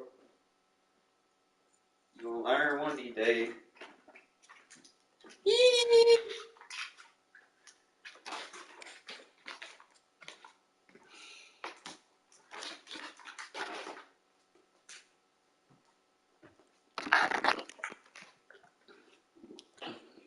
Oh!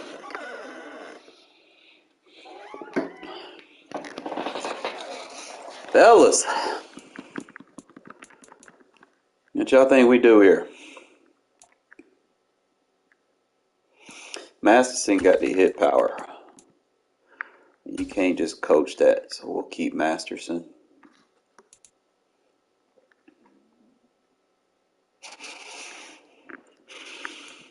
I need to see who I want as my left outside linebacker because he's got the size to be that strong side.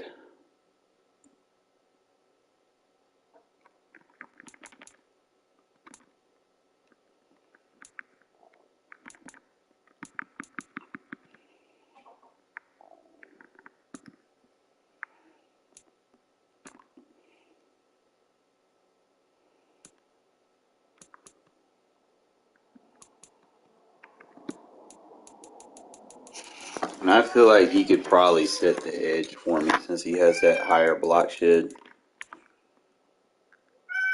Whereas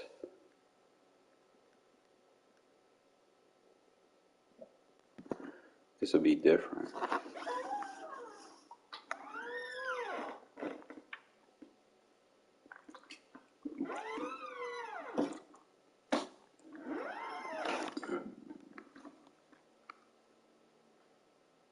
Wonder if they'll just let me put him in as a defensive end. I'm trying to think about my defense, how I run it. Sometimes I might run the 4-3-6-1. Really depends on what I'm dealing with.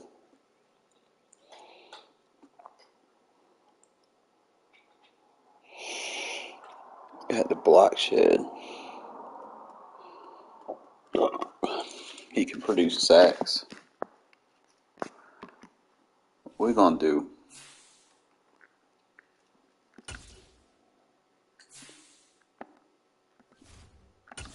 I'm gonna see what they look like.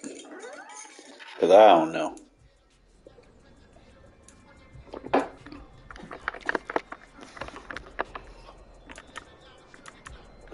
need to see what the offense look like.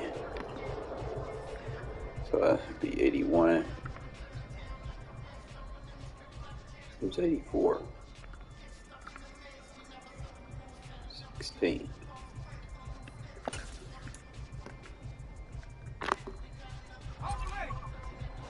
Alright, so that's Myers, okay. Oh boy, I got a good throw animation. I could work with it.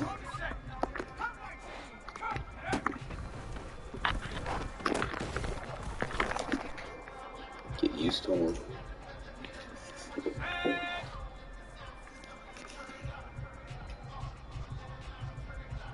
Who the fuck is that?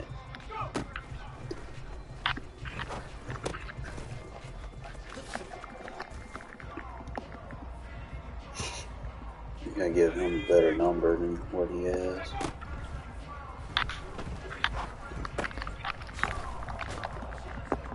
Not doing nothing. My tackle, we like to get rid of the ball fast over here.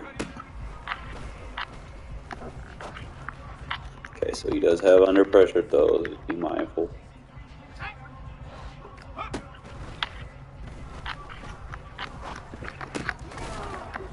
Boy, Mayor. He gonna be the mayor of fucking Las Vegas. Mayor and Meyer. Kobe Meyer is gonna get a lot of targets off the rip. So I'm just trying to see what else I can do. If I can get like some audible formations from trips where I get both slot receivers.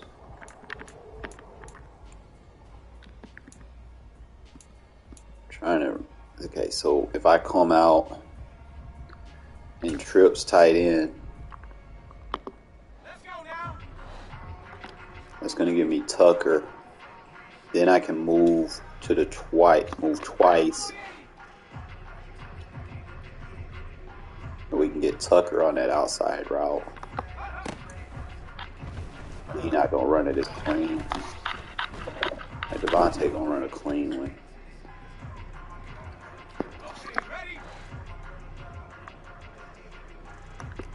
Trying to see what he can do.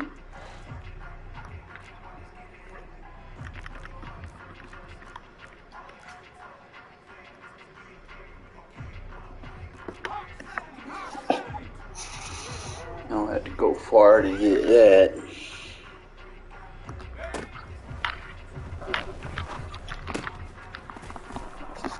I don't know. He gonna be tough to get some reps. Like he can.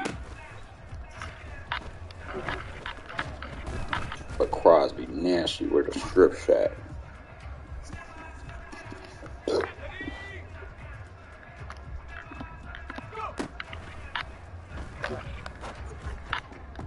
Ooh, what was that?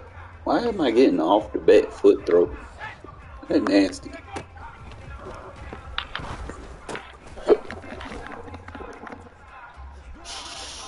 For the most part.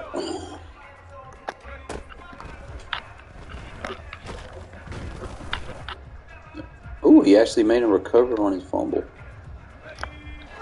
Not used to that.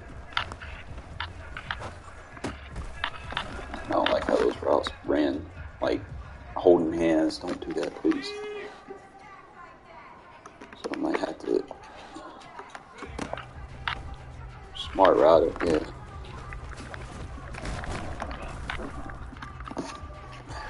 Tucker really gonna just see reps as a returner for me, to be honest.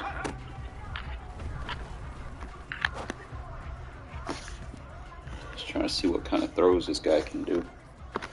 He's gonna be my starting quarterback.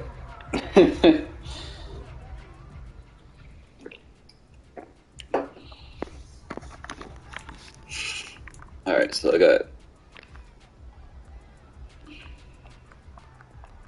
It's gonna be some formations. I'm gonna have to sub in. What's his name?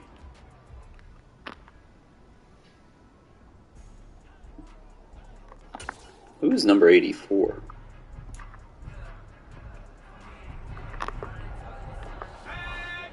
That's Meyer.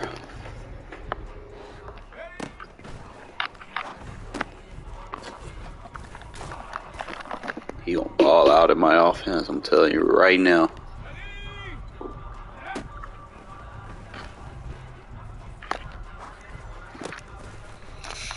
Devontae gonna eat. Regardless, Renfro gonna get his. Him and Myers are both gonna be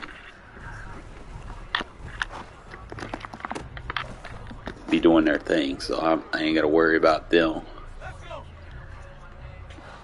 Not really doing anything like ridiculous with my tight ends.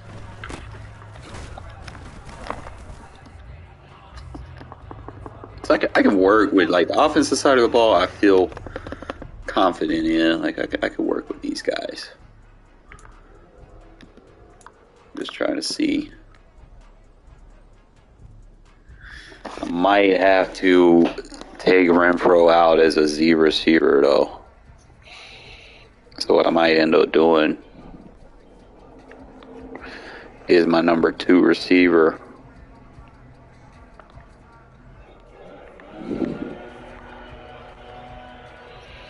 Is going to change. So we're going to change up how Renfro gets his volume catching.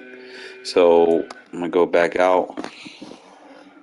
Renfro is only going to be a slot receiver for me. Unless I'm running like gun bunch or something. So I'm just trying to see how this is going to play out. So if I go wide receivers, I could keep Myers as my number 3, but we're gonna let this Tyler Johnson guy be our Z, and Renfro can come in. What, Shadow? You gotta stop getting in cat fights, buddy.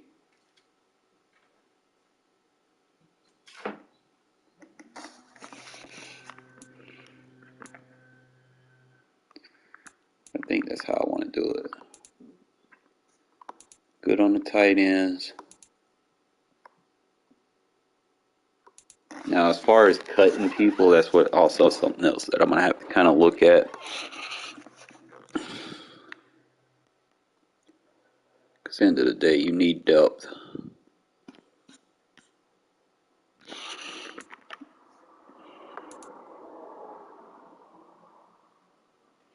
Heron might go to the practice squad.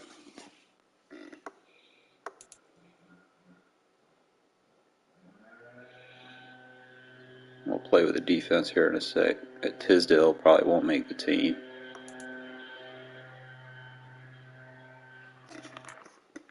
Adam Butler, he not making the team, so I ain't got to worry about that.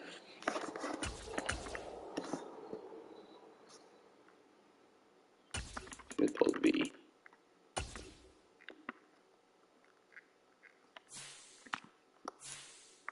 Okay, why is my starting left end my right end? No. It needs to be Tillery over there. I really want to use that Byron Young as my right end, not a defensive tackle.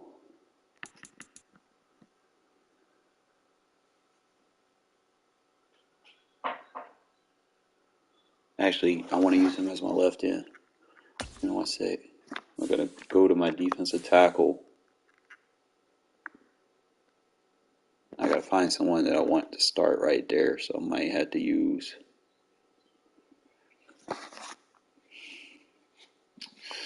Try to be creative here. Like, I want him on the inside, but at the same time, I want to be able to flex him out. So, like, I guess if I go like a D-line sub package,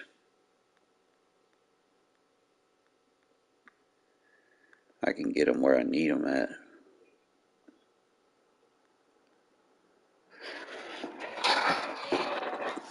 But I also have to consider, if I go D-line sub, then I'm basically going to be replacing that interior bulk as well. So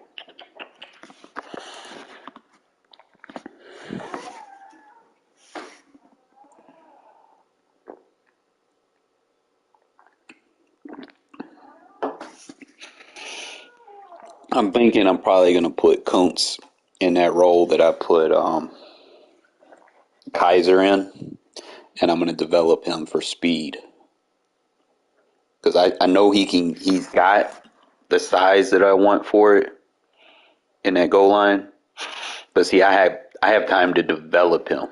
Whereas the last user didn't develop him when I was in that last franchise. But if I can develop him, he can produce. That's for sure.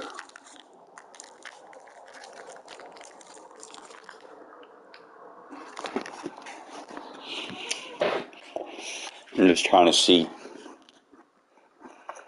how I want to set it up.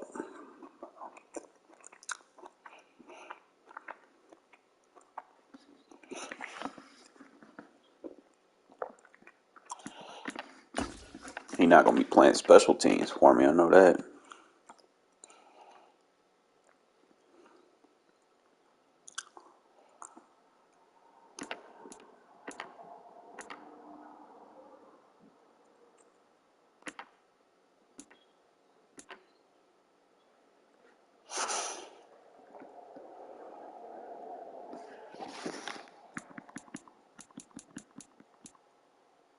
I don't really have too many options. You see, I can use Masterson for kickoff coverage.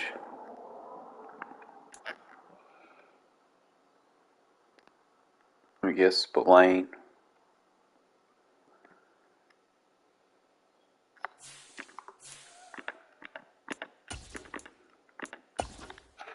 And then Diablo, and then just have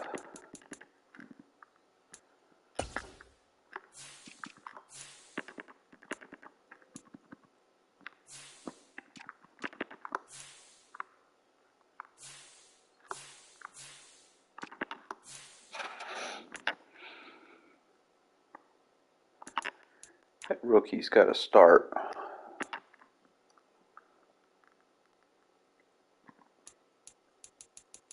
He can tackle. That's one thing I'm seeing. He's got 61 tackle. His pursuit lags, but he's got decent block shed.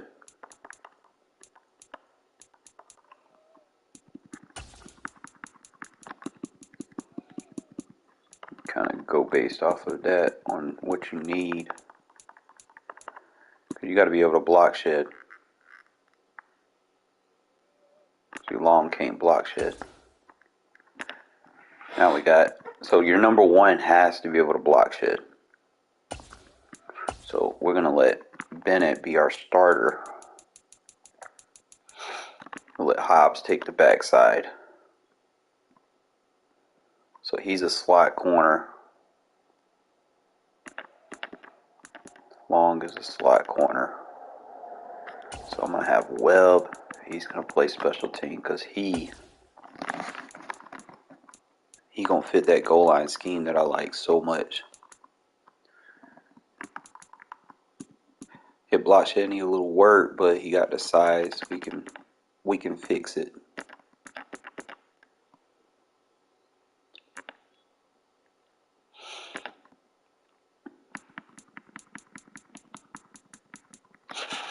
So I know I want them three as my corners. As far as the other two, I know I'm going to keep David Long and Shelley. Those would be my slot corners.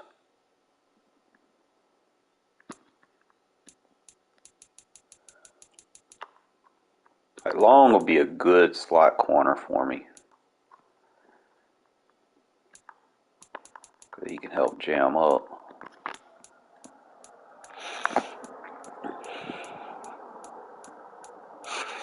So I go Long and Shelley in the slot, keep them two, and then just have your big body corners. I don't know if I got another one that's even worth really just keeping on the roster. Tyler Hall, will keep him because he's still young. I like him over Meek Robertson, really. What up, Alshine? I'm just setting my roster up. So I guess I'll keep facing. Thought I went and put Hall on.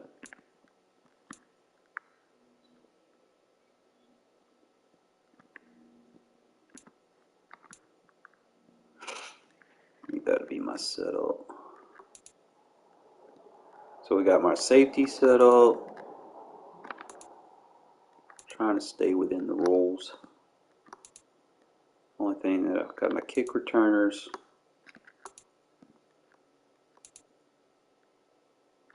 I'm going to use Meyer as many places as I can put him so he can develop. Jacob's going to eat regardless.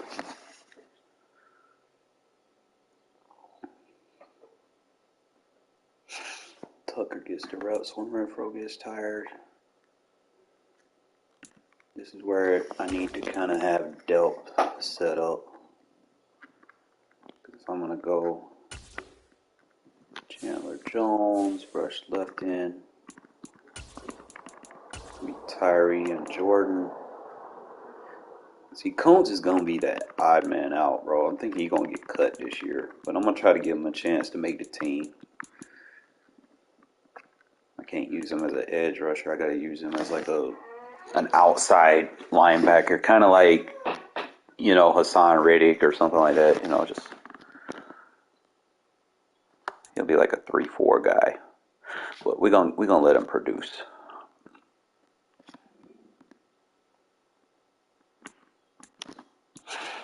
I'm thinking instead of putting Bilal on the inside,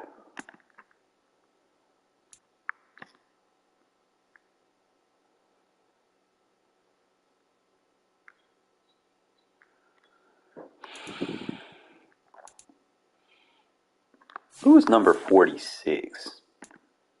There's somebody with like number 46 on here. 49, Spillane. Okay, that's probably who it was. Okay, so I said Long.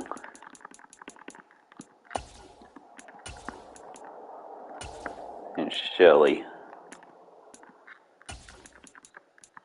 And then if push comes to shove, Robertson.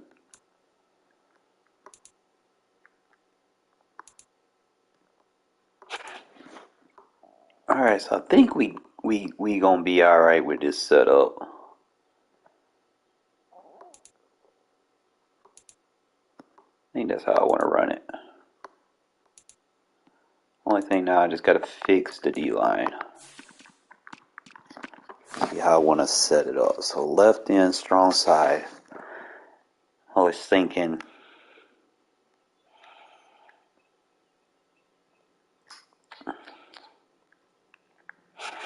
I want to put like Tillery on, like in the center.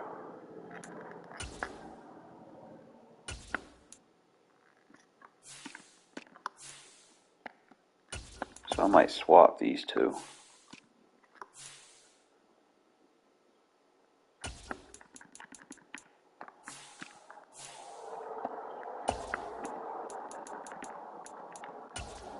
There we go. That's where I want him at. Right there. And then I could put boy Nichols right there.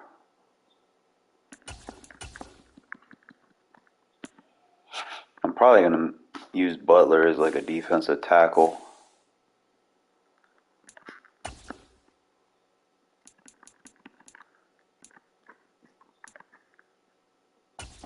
He'll be that strong side.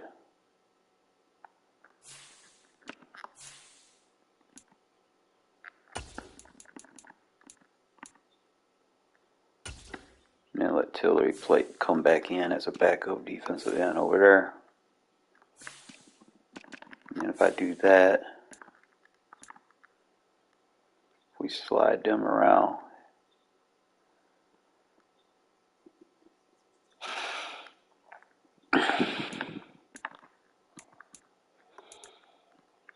I think that's how I want it to look. Double checking. Looks good. Alright, we good. Alright, let's hit the practice field, fellas. Let's hit the practice field. See what we got.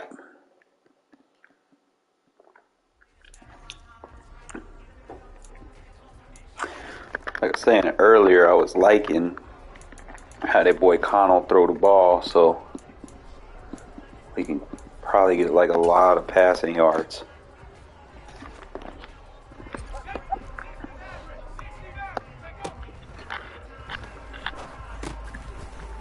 It was a good pick. That was 24. Is that Shelley? I want to kind of see how my defense plays too. Only way to get them better, man, I got to practice them against my offense.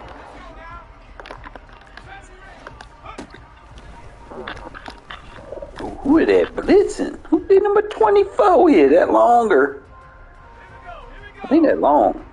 Man, he doing good over there. Fast too. He takes a good angle. I like that. So I might use him like that.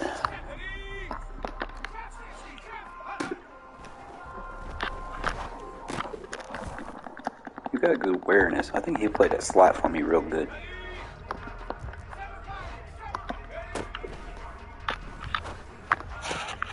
Sometimes, like I'm saying, I'm not really just looking at my offense. I'm kind of looking to see how defenders are reacting. See how I can pick on. A little weak at that safety spot. So we're definitely going to have to put some focus training on him.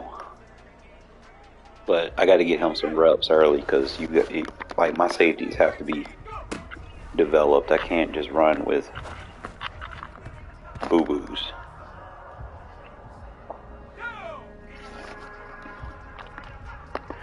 Alright, so I also need to put Jacoby Myers on the field. So I think he's what?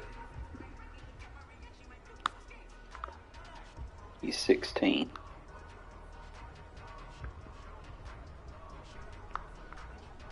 Yeah, I think that'll work out fine for me.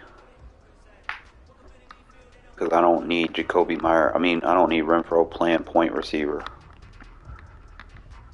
He's not big enough to play the point. I think the only thing that this would be different on is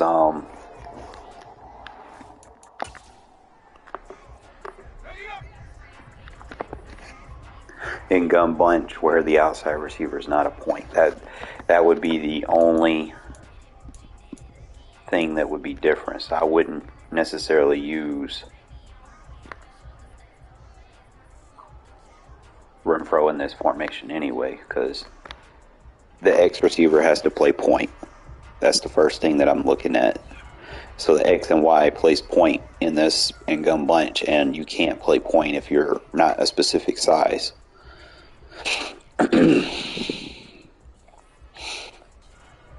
So I would probably run it like this with either the spell halfback or the strong slot.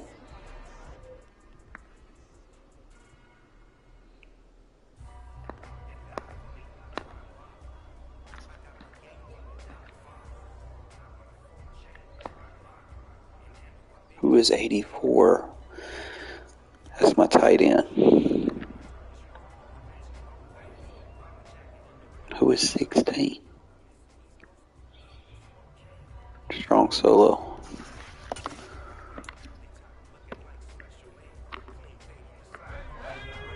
Okay, so 16 is Mayers.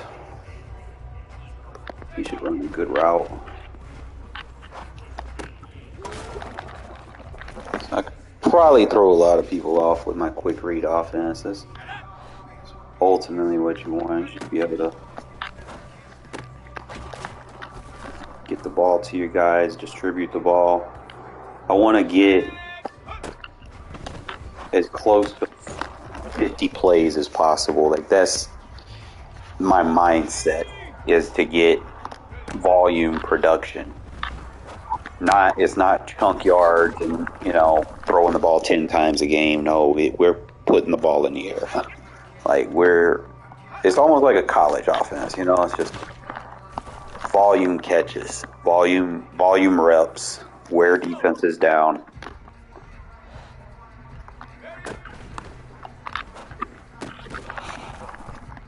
And then I'm going to work on the defense side next, just kind of see what everybody's good at doing over here. Jesus Christ, this motherfucker got an arm. I do like that he throws it fast.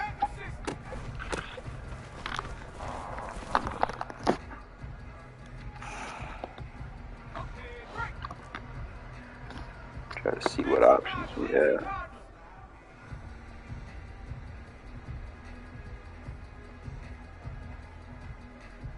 Trying to remember, was it?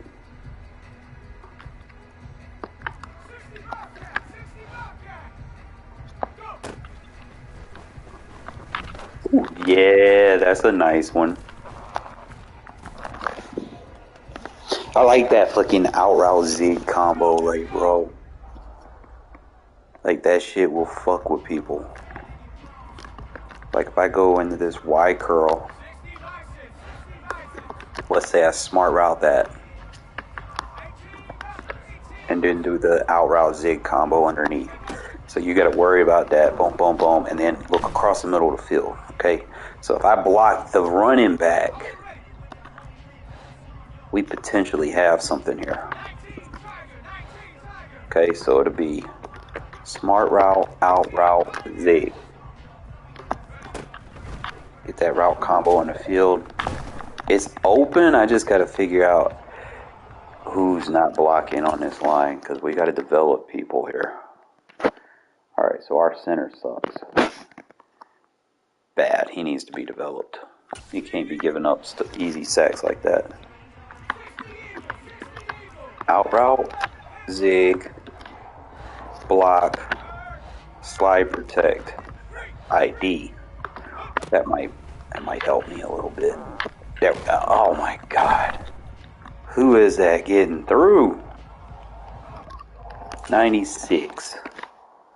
Who is 96? That's Byron Young. I ain't even mad, because, see, I put him there. I put him there. He's making plays for me. That's where you want him at right there. Someone that can break and get get off, he's gonna be a good 3-tech for me, bro. Like that's fucking beautiful. Tillery does a good job taking the double team. That's kind of just stuff that I'm looking at. I don't know who number 19 is. He's trying to run like a loop. I think that's our rookie trying to run that loop. He did a good job. And like I said, just kind of look and see how your players are playing, man. You're not always going to be dominant on offense. Sometimes the defense makes plays. Just kind of look and see who's making plays. Connell needs to work.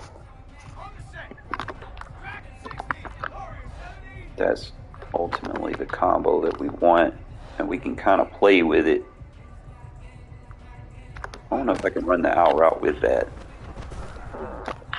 That's too much. That's too much.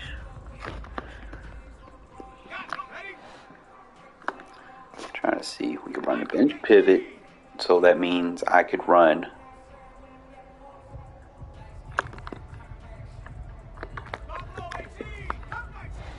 the zig out.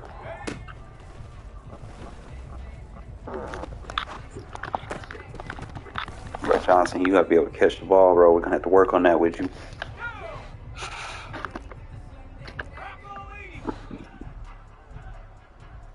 Trying to see. If I go out route zig under.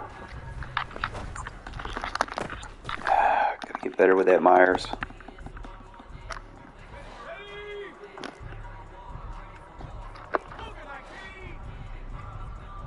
Trying to see what concept. I'll probably just run like the out route from that.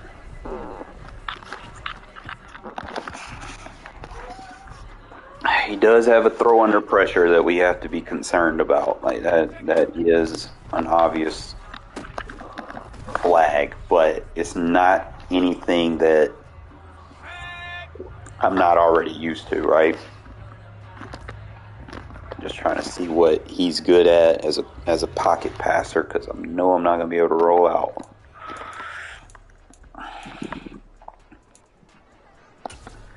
I just want to see if he can run my offense, really, because we all know Jimmy G ain't it.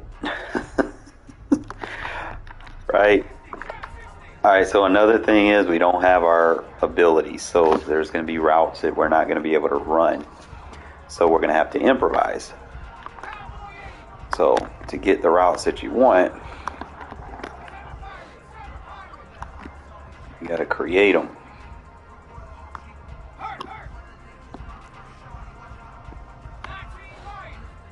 Or I could run that.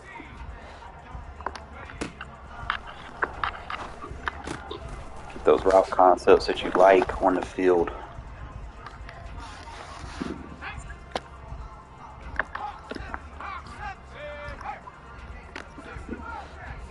Like I said, I like that drag. That's a shallow cross concept with that drag and that flat route. And it is a very deadly concept if you know what you're doing with it, because you're going to force them to make two reads that are stretching horizontally, and they have to make a decision. They have to make a choice. It's kind of like jigsaw, you know. You have a choice. Do you want to live?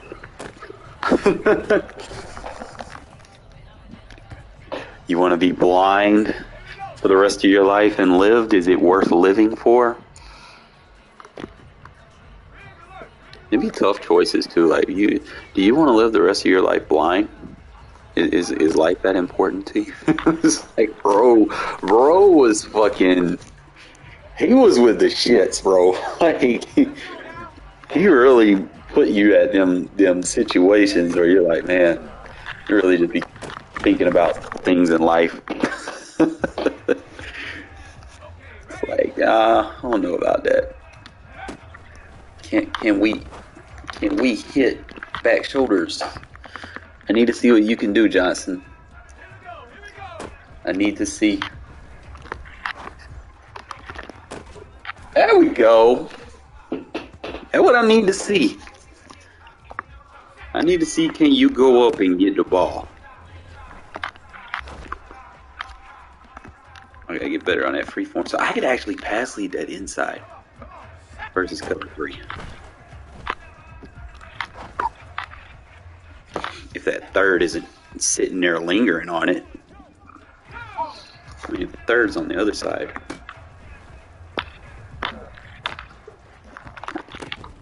Hey, go up and get the ball, bro. I know you want the flag. I do too. But I'm gonna get better with him. And I might use Meyer as my tight end in this formation, not Hooper. I'm trying to remember what his number was. I think it was 84. Alright, so he'll be the sub tight end. So he's not going to get that tight end route. He's going to get the other one. And he runs it pretty good. He's 6'4", 265, bro. You going to put a corner on him? I wish your motherfucker would. He runs a very good route. He's got a good get up too. I know he's not fast, but I can train that. Like, I'm thinking based off what I'm seeing, we're gonna focus our training on Meyer, that safety that we got, Chris Smith, the third or whatever his name is.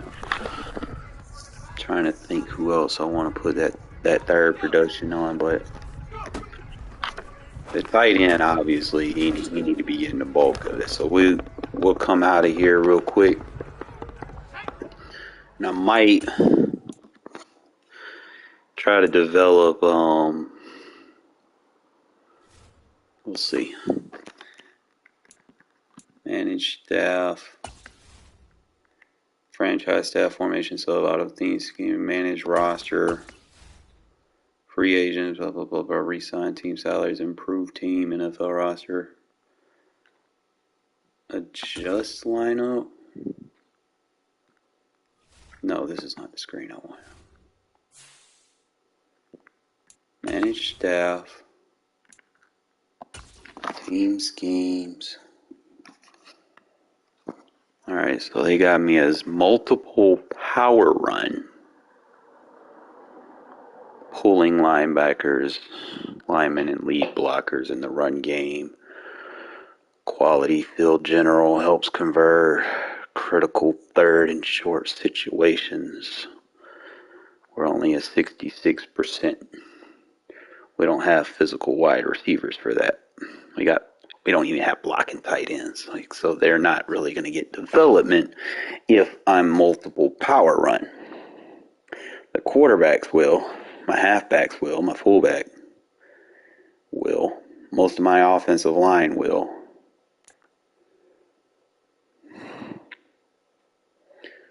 If I go vertical power and run, tempting the defense to load the box with extra defenders, punish them downfield with play action and shot passes. Spread, we don't have. You need a scrambler for a spread offense. We can't run that. Everything else we have, we just don't have the quarterback for the spread offense. Damn sure ain't got the fucking air raid offense. Damn sure can't run a pistol. Can't run a West Coast. See, we're still kind of almost like that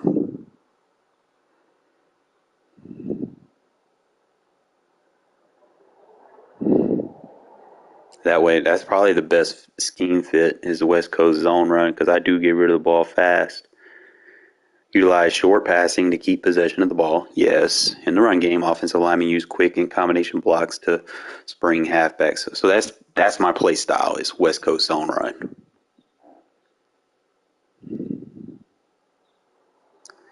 So I'll probably do that as an 81. Then you got West Coast power run, which all my guys are tuned for that. I just need a utility fullback. I don't really have that, but that's an 85. Stretching it horizontally with a short passing, so and you got verticals on run.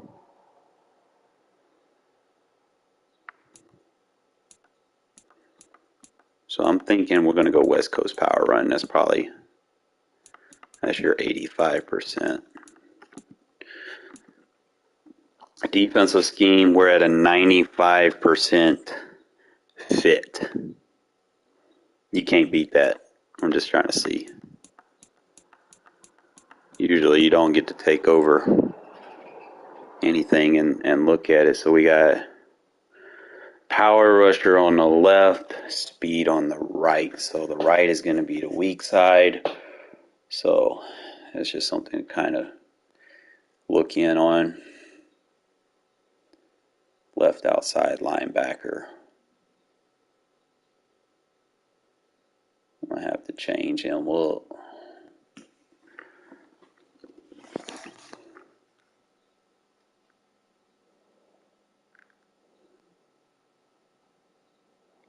All right, so we got the scheme down. Now I got to figure out how to focus players.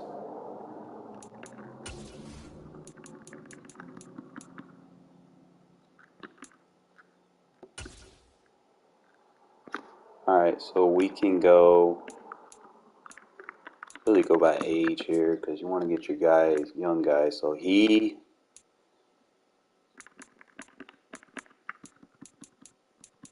how do you set him as?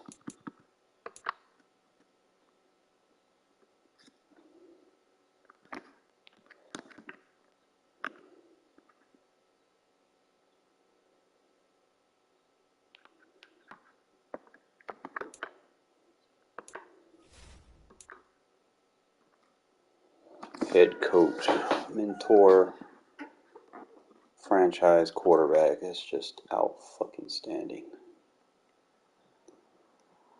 So I'm going to develop these guys. One of the first things that I need to work on is making sure I'm able to re-sign. I'm trying to figure out how to...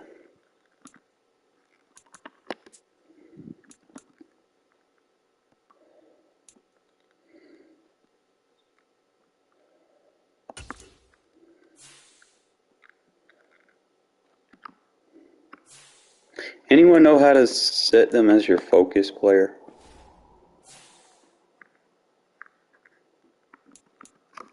Or is that only... Let's see what... 49ers owner walks away. Dabble taking over in New York. Bengals also Miami Speed Machine. Comeback candidates. College connection. Big names, new places. Turned down. For what? Three-peat for MVP. Coaching care. The final quarterback shuffle. Those are the top stories. League transactions. League history. Options. I don't know if I'm allowed to play preseason games or not.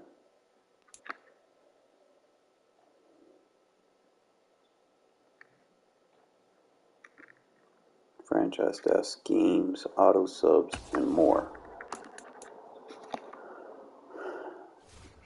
I want a high frequency.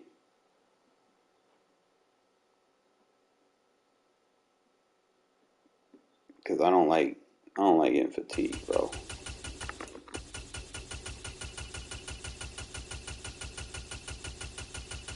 But I'm not sure if this will...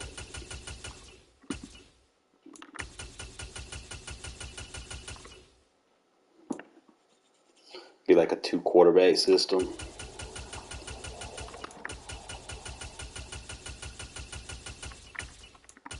Like one thing is, I'm going to use my depth. Because I run a fast-paced offense, I get a lot of reps. So we got to turn these up. Turn them up. they're going to get breathers in their game, but they're going to be running a lot of fucking plays.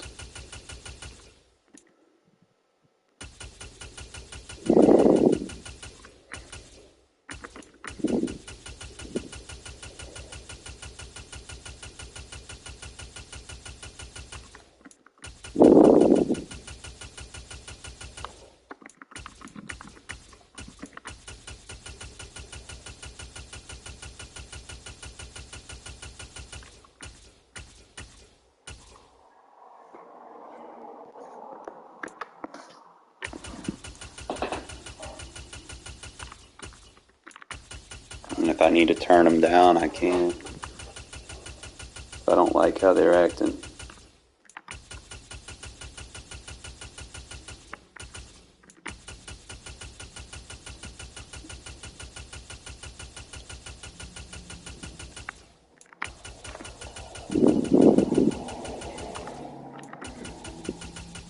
And then I could probably just swap them based off of, you know, who my best positions are. I could probably go a little bit lower. And the positions that got depth and lack superstars, I could probably put them a little bit higher. That way I can see who's able to defend. But preseason, you just want to kind of give everybody an opportunity. See who's able to hold their own, who don't need help. So we got those saved.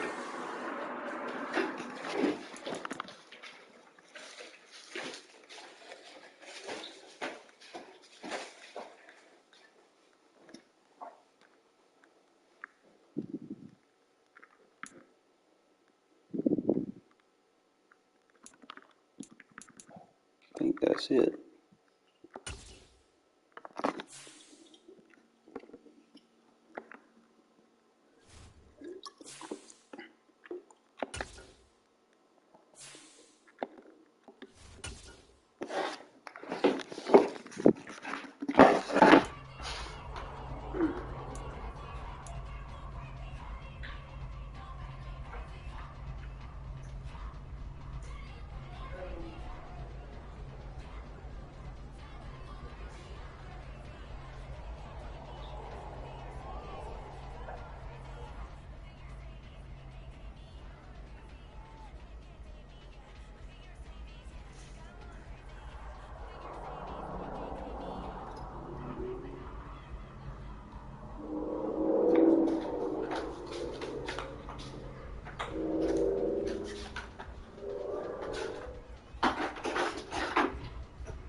Ooh, my boy.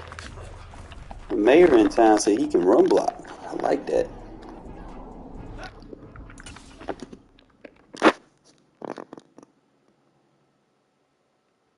Took a bad angle. I didn't want him to go that way. I wanted him to cut between 72.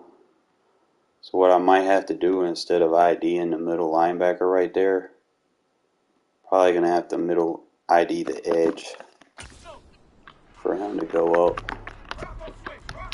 So put the ID on the edge. He's still running in. So I ID the safety maybe? Maybe that helps. Yeah.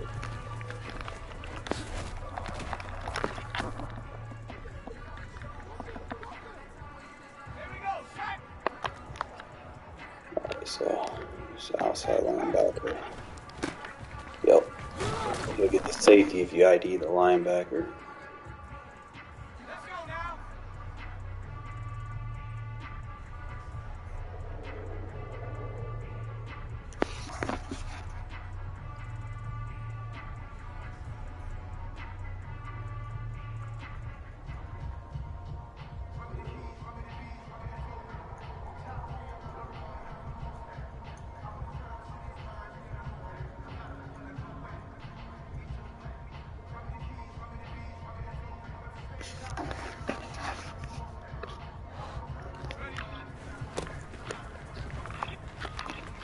Myers a good blocker, bro.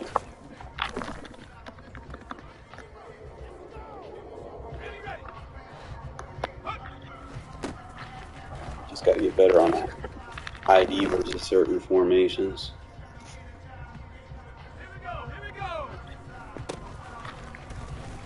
It was a good initial block.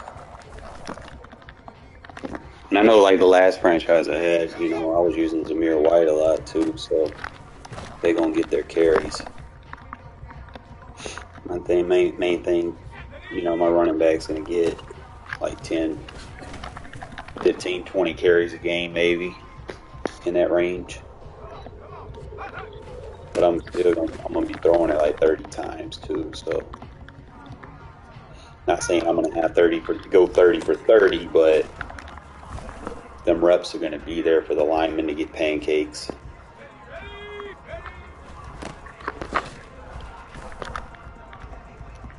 I like how Diablo makes his tackles. I'm debating on swapping out Diablo and Spillane. Debating. And Spillane does a good job of shooting that gap. So if I do run the 3-4 defense, like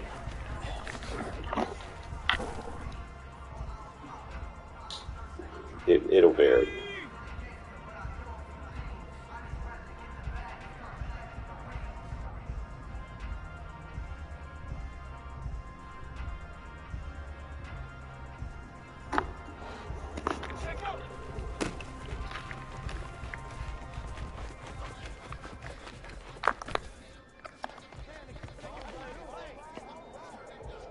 I gotta figure out what his number is gonna be. I don't think he's gonna be 19.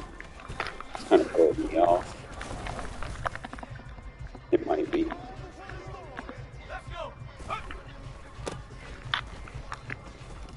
Good stopping though. Y'all remember who was it? Le'Veon Bell that did that? Like he just stopped, waited for the block, and then took off like that. I might do that unless they're like just sending the house. I gotta start doing that. Just bump, stop,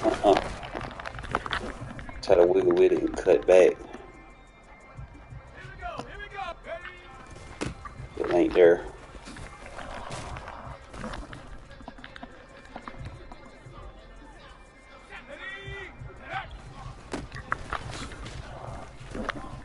I like how Jacobs runs and he falls forward. I will say this about next gen. You don't get a lot of fall forwards. And that's a plus. Like the running backs that deserve to fall forward will. They can, stiff arm and whatnot. But the other ones they don't. But I'm gonna probably call it a day, fellas. I will catch y'all tomorrow. Hopefully we can see where this franchise goes.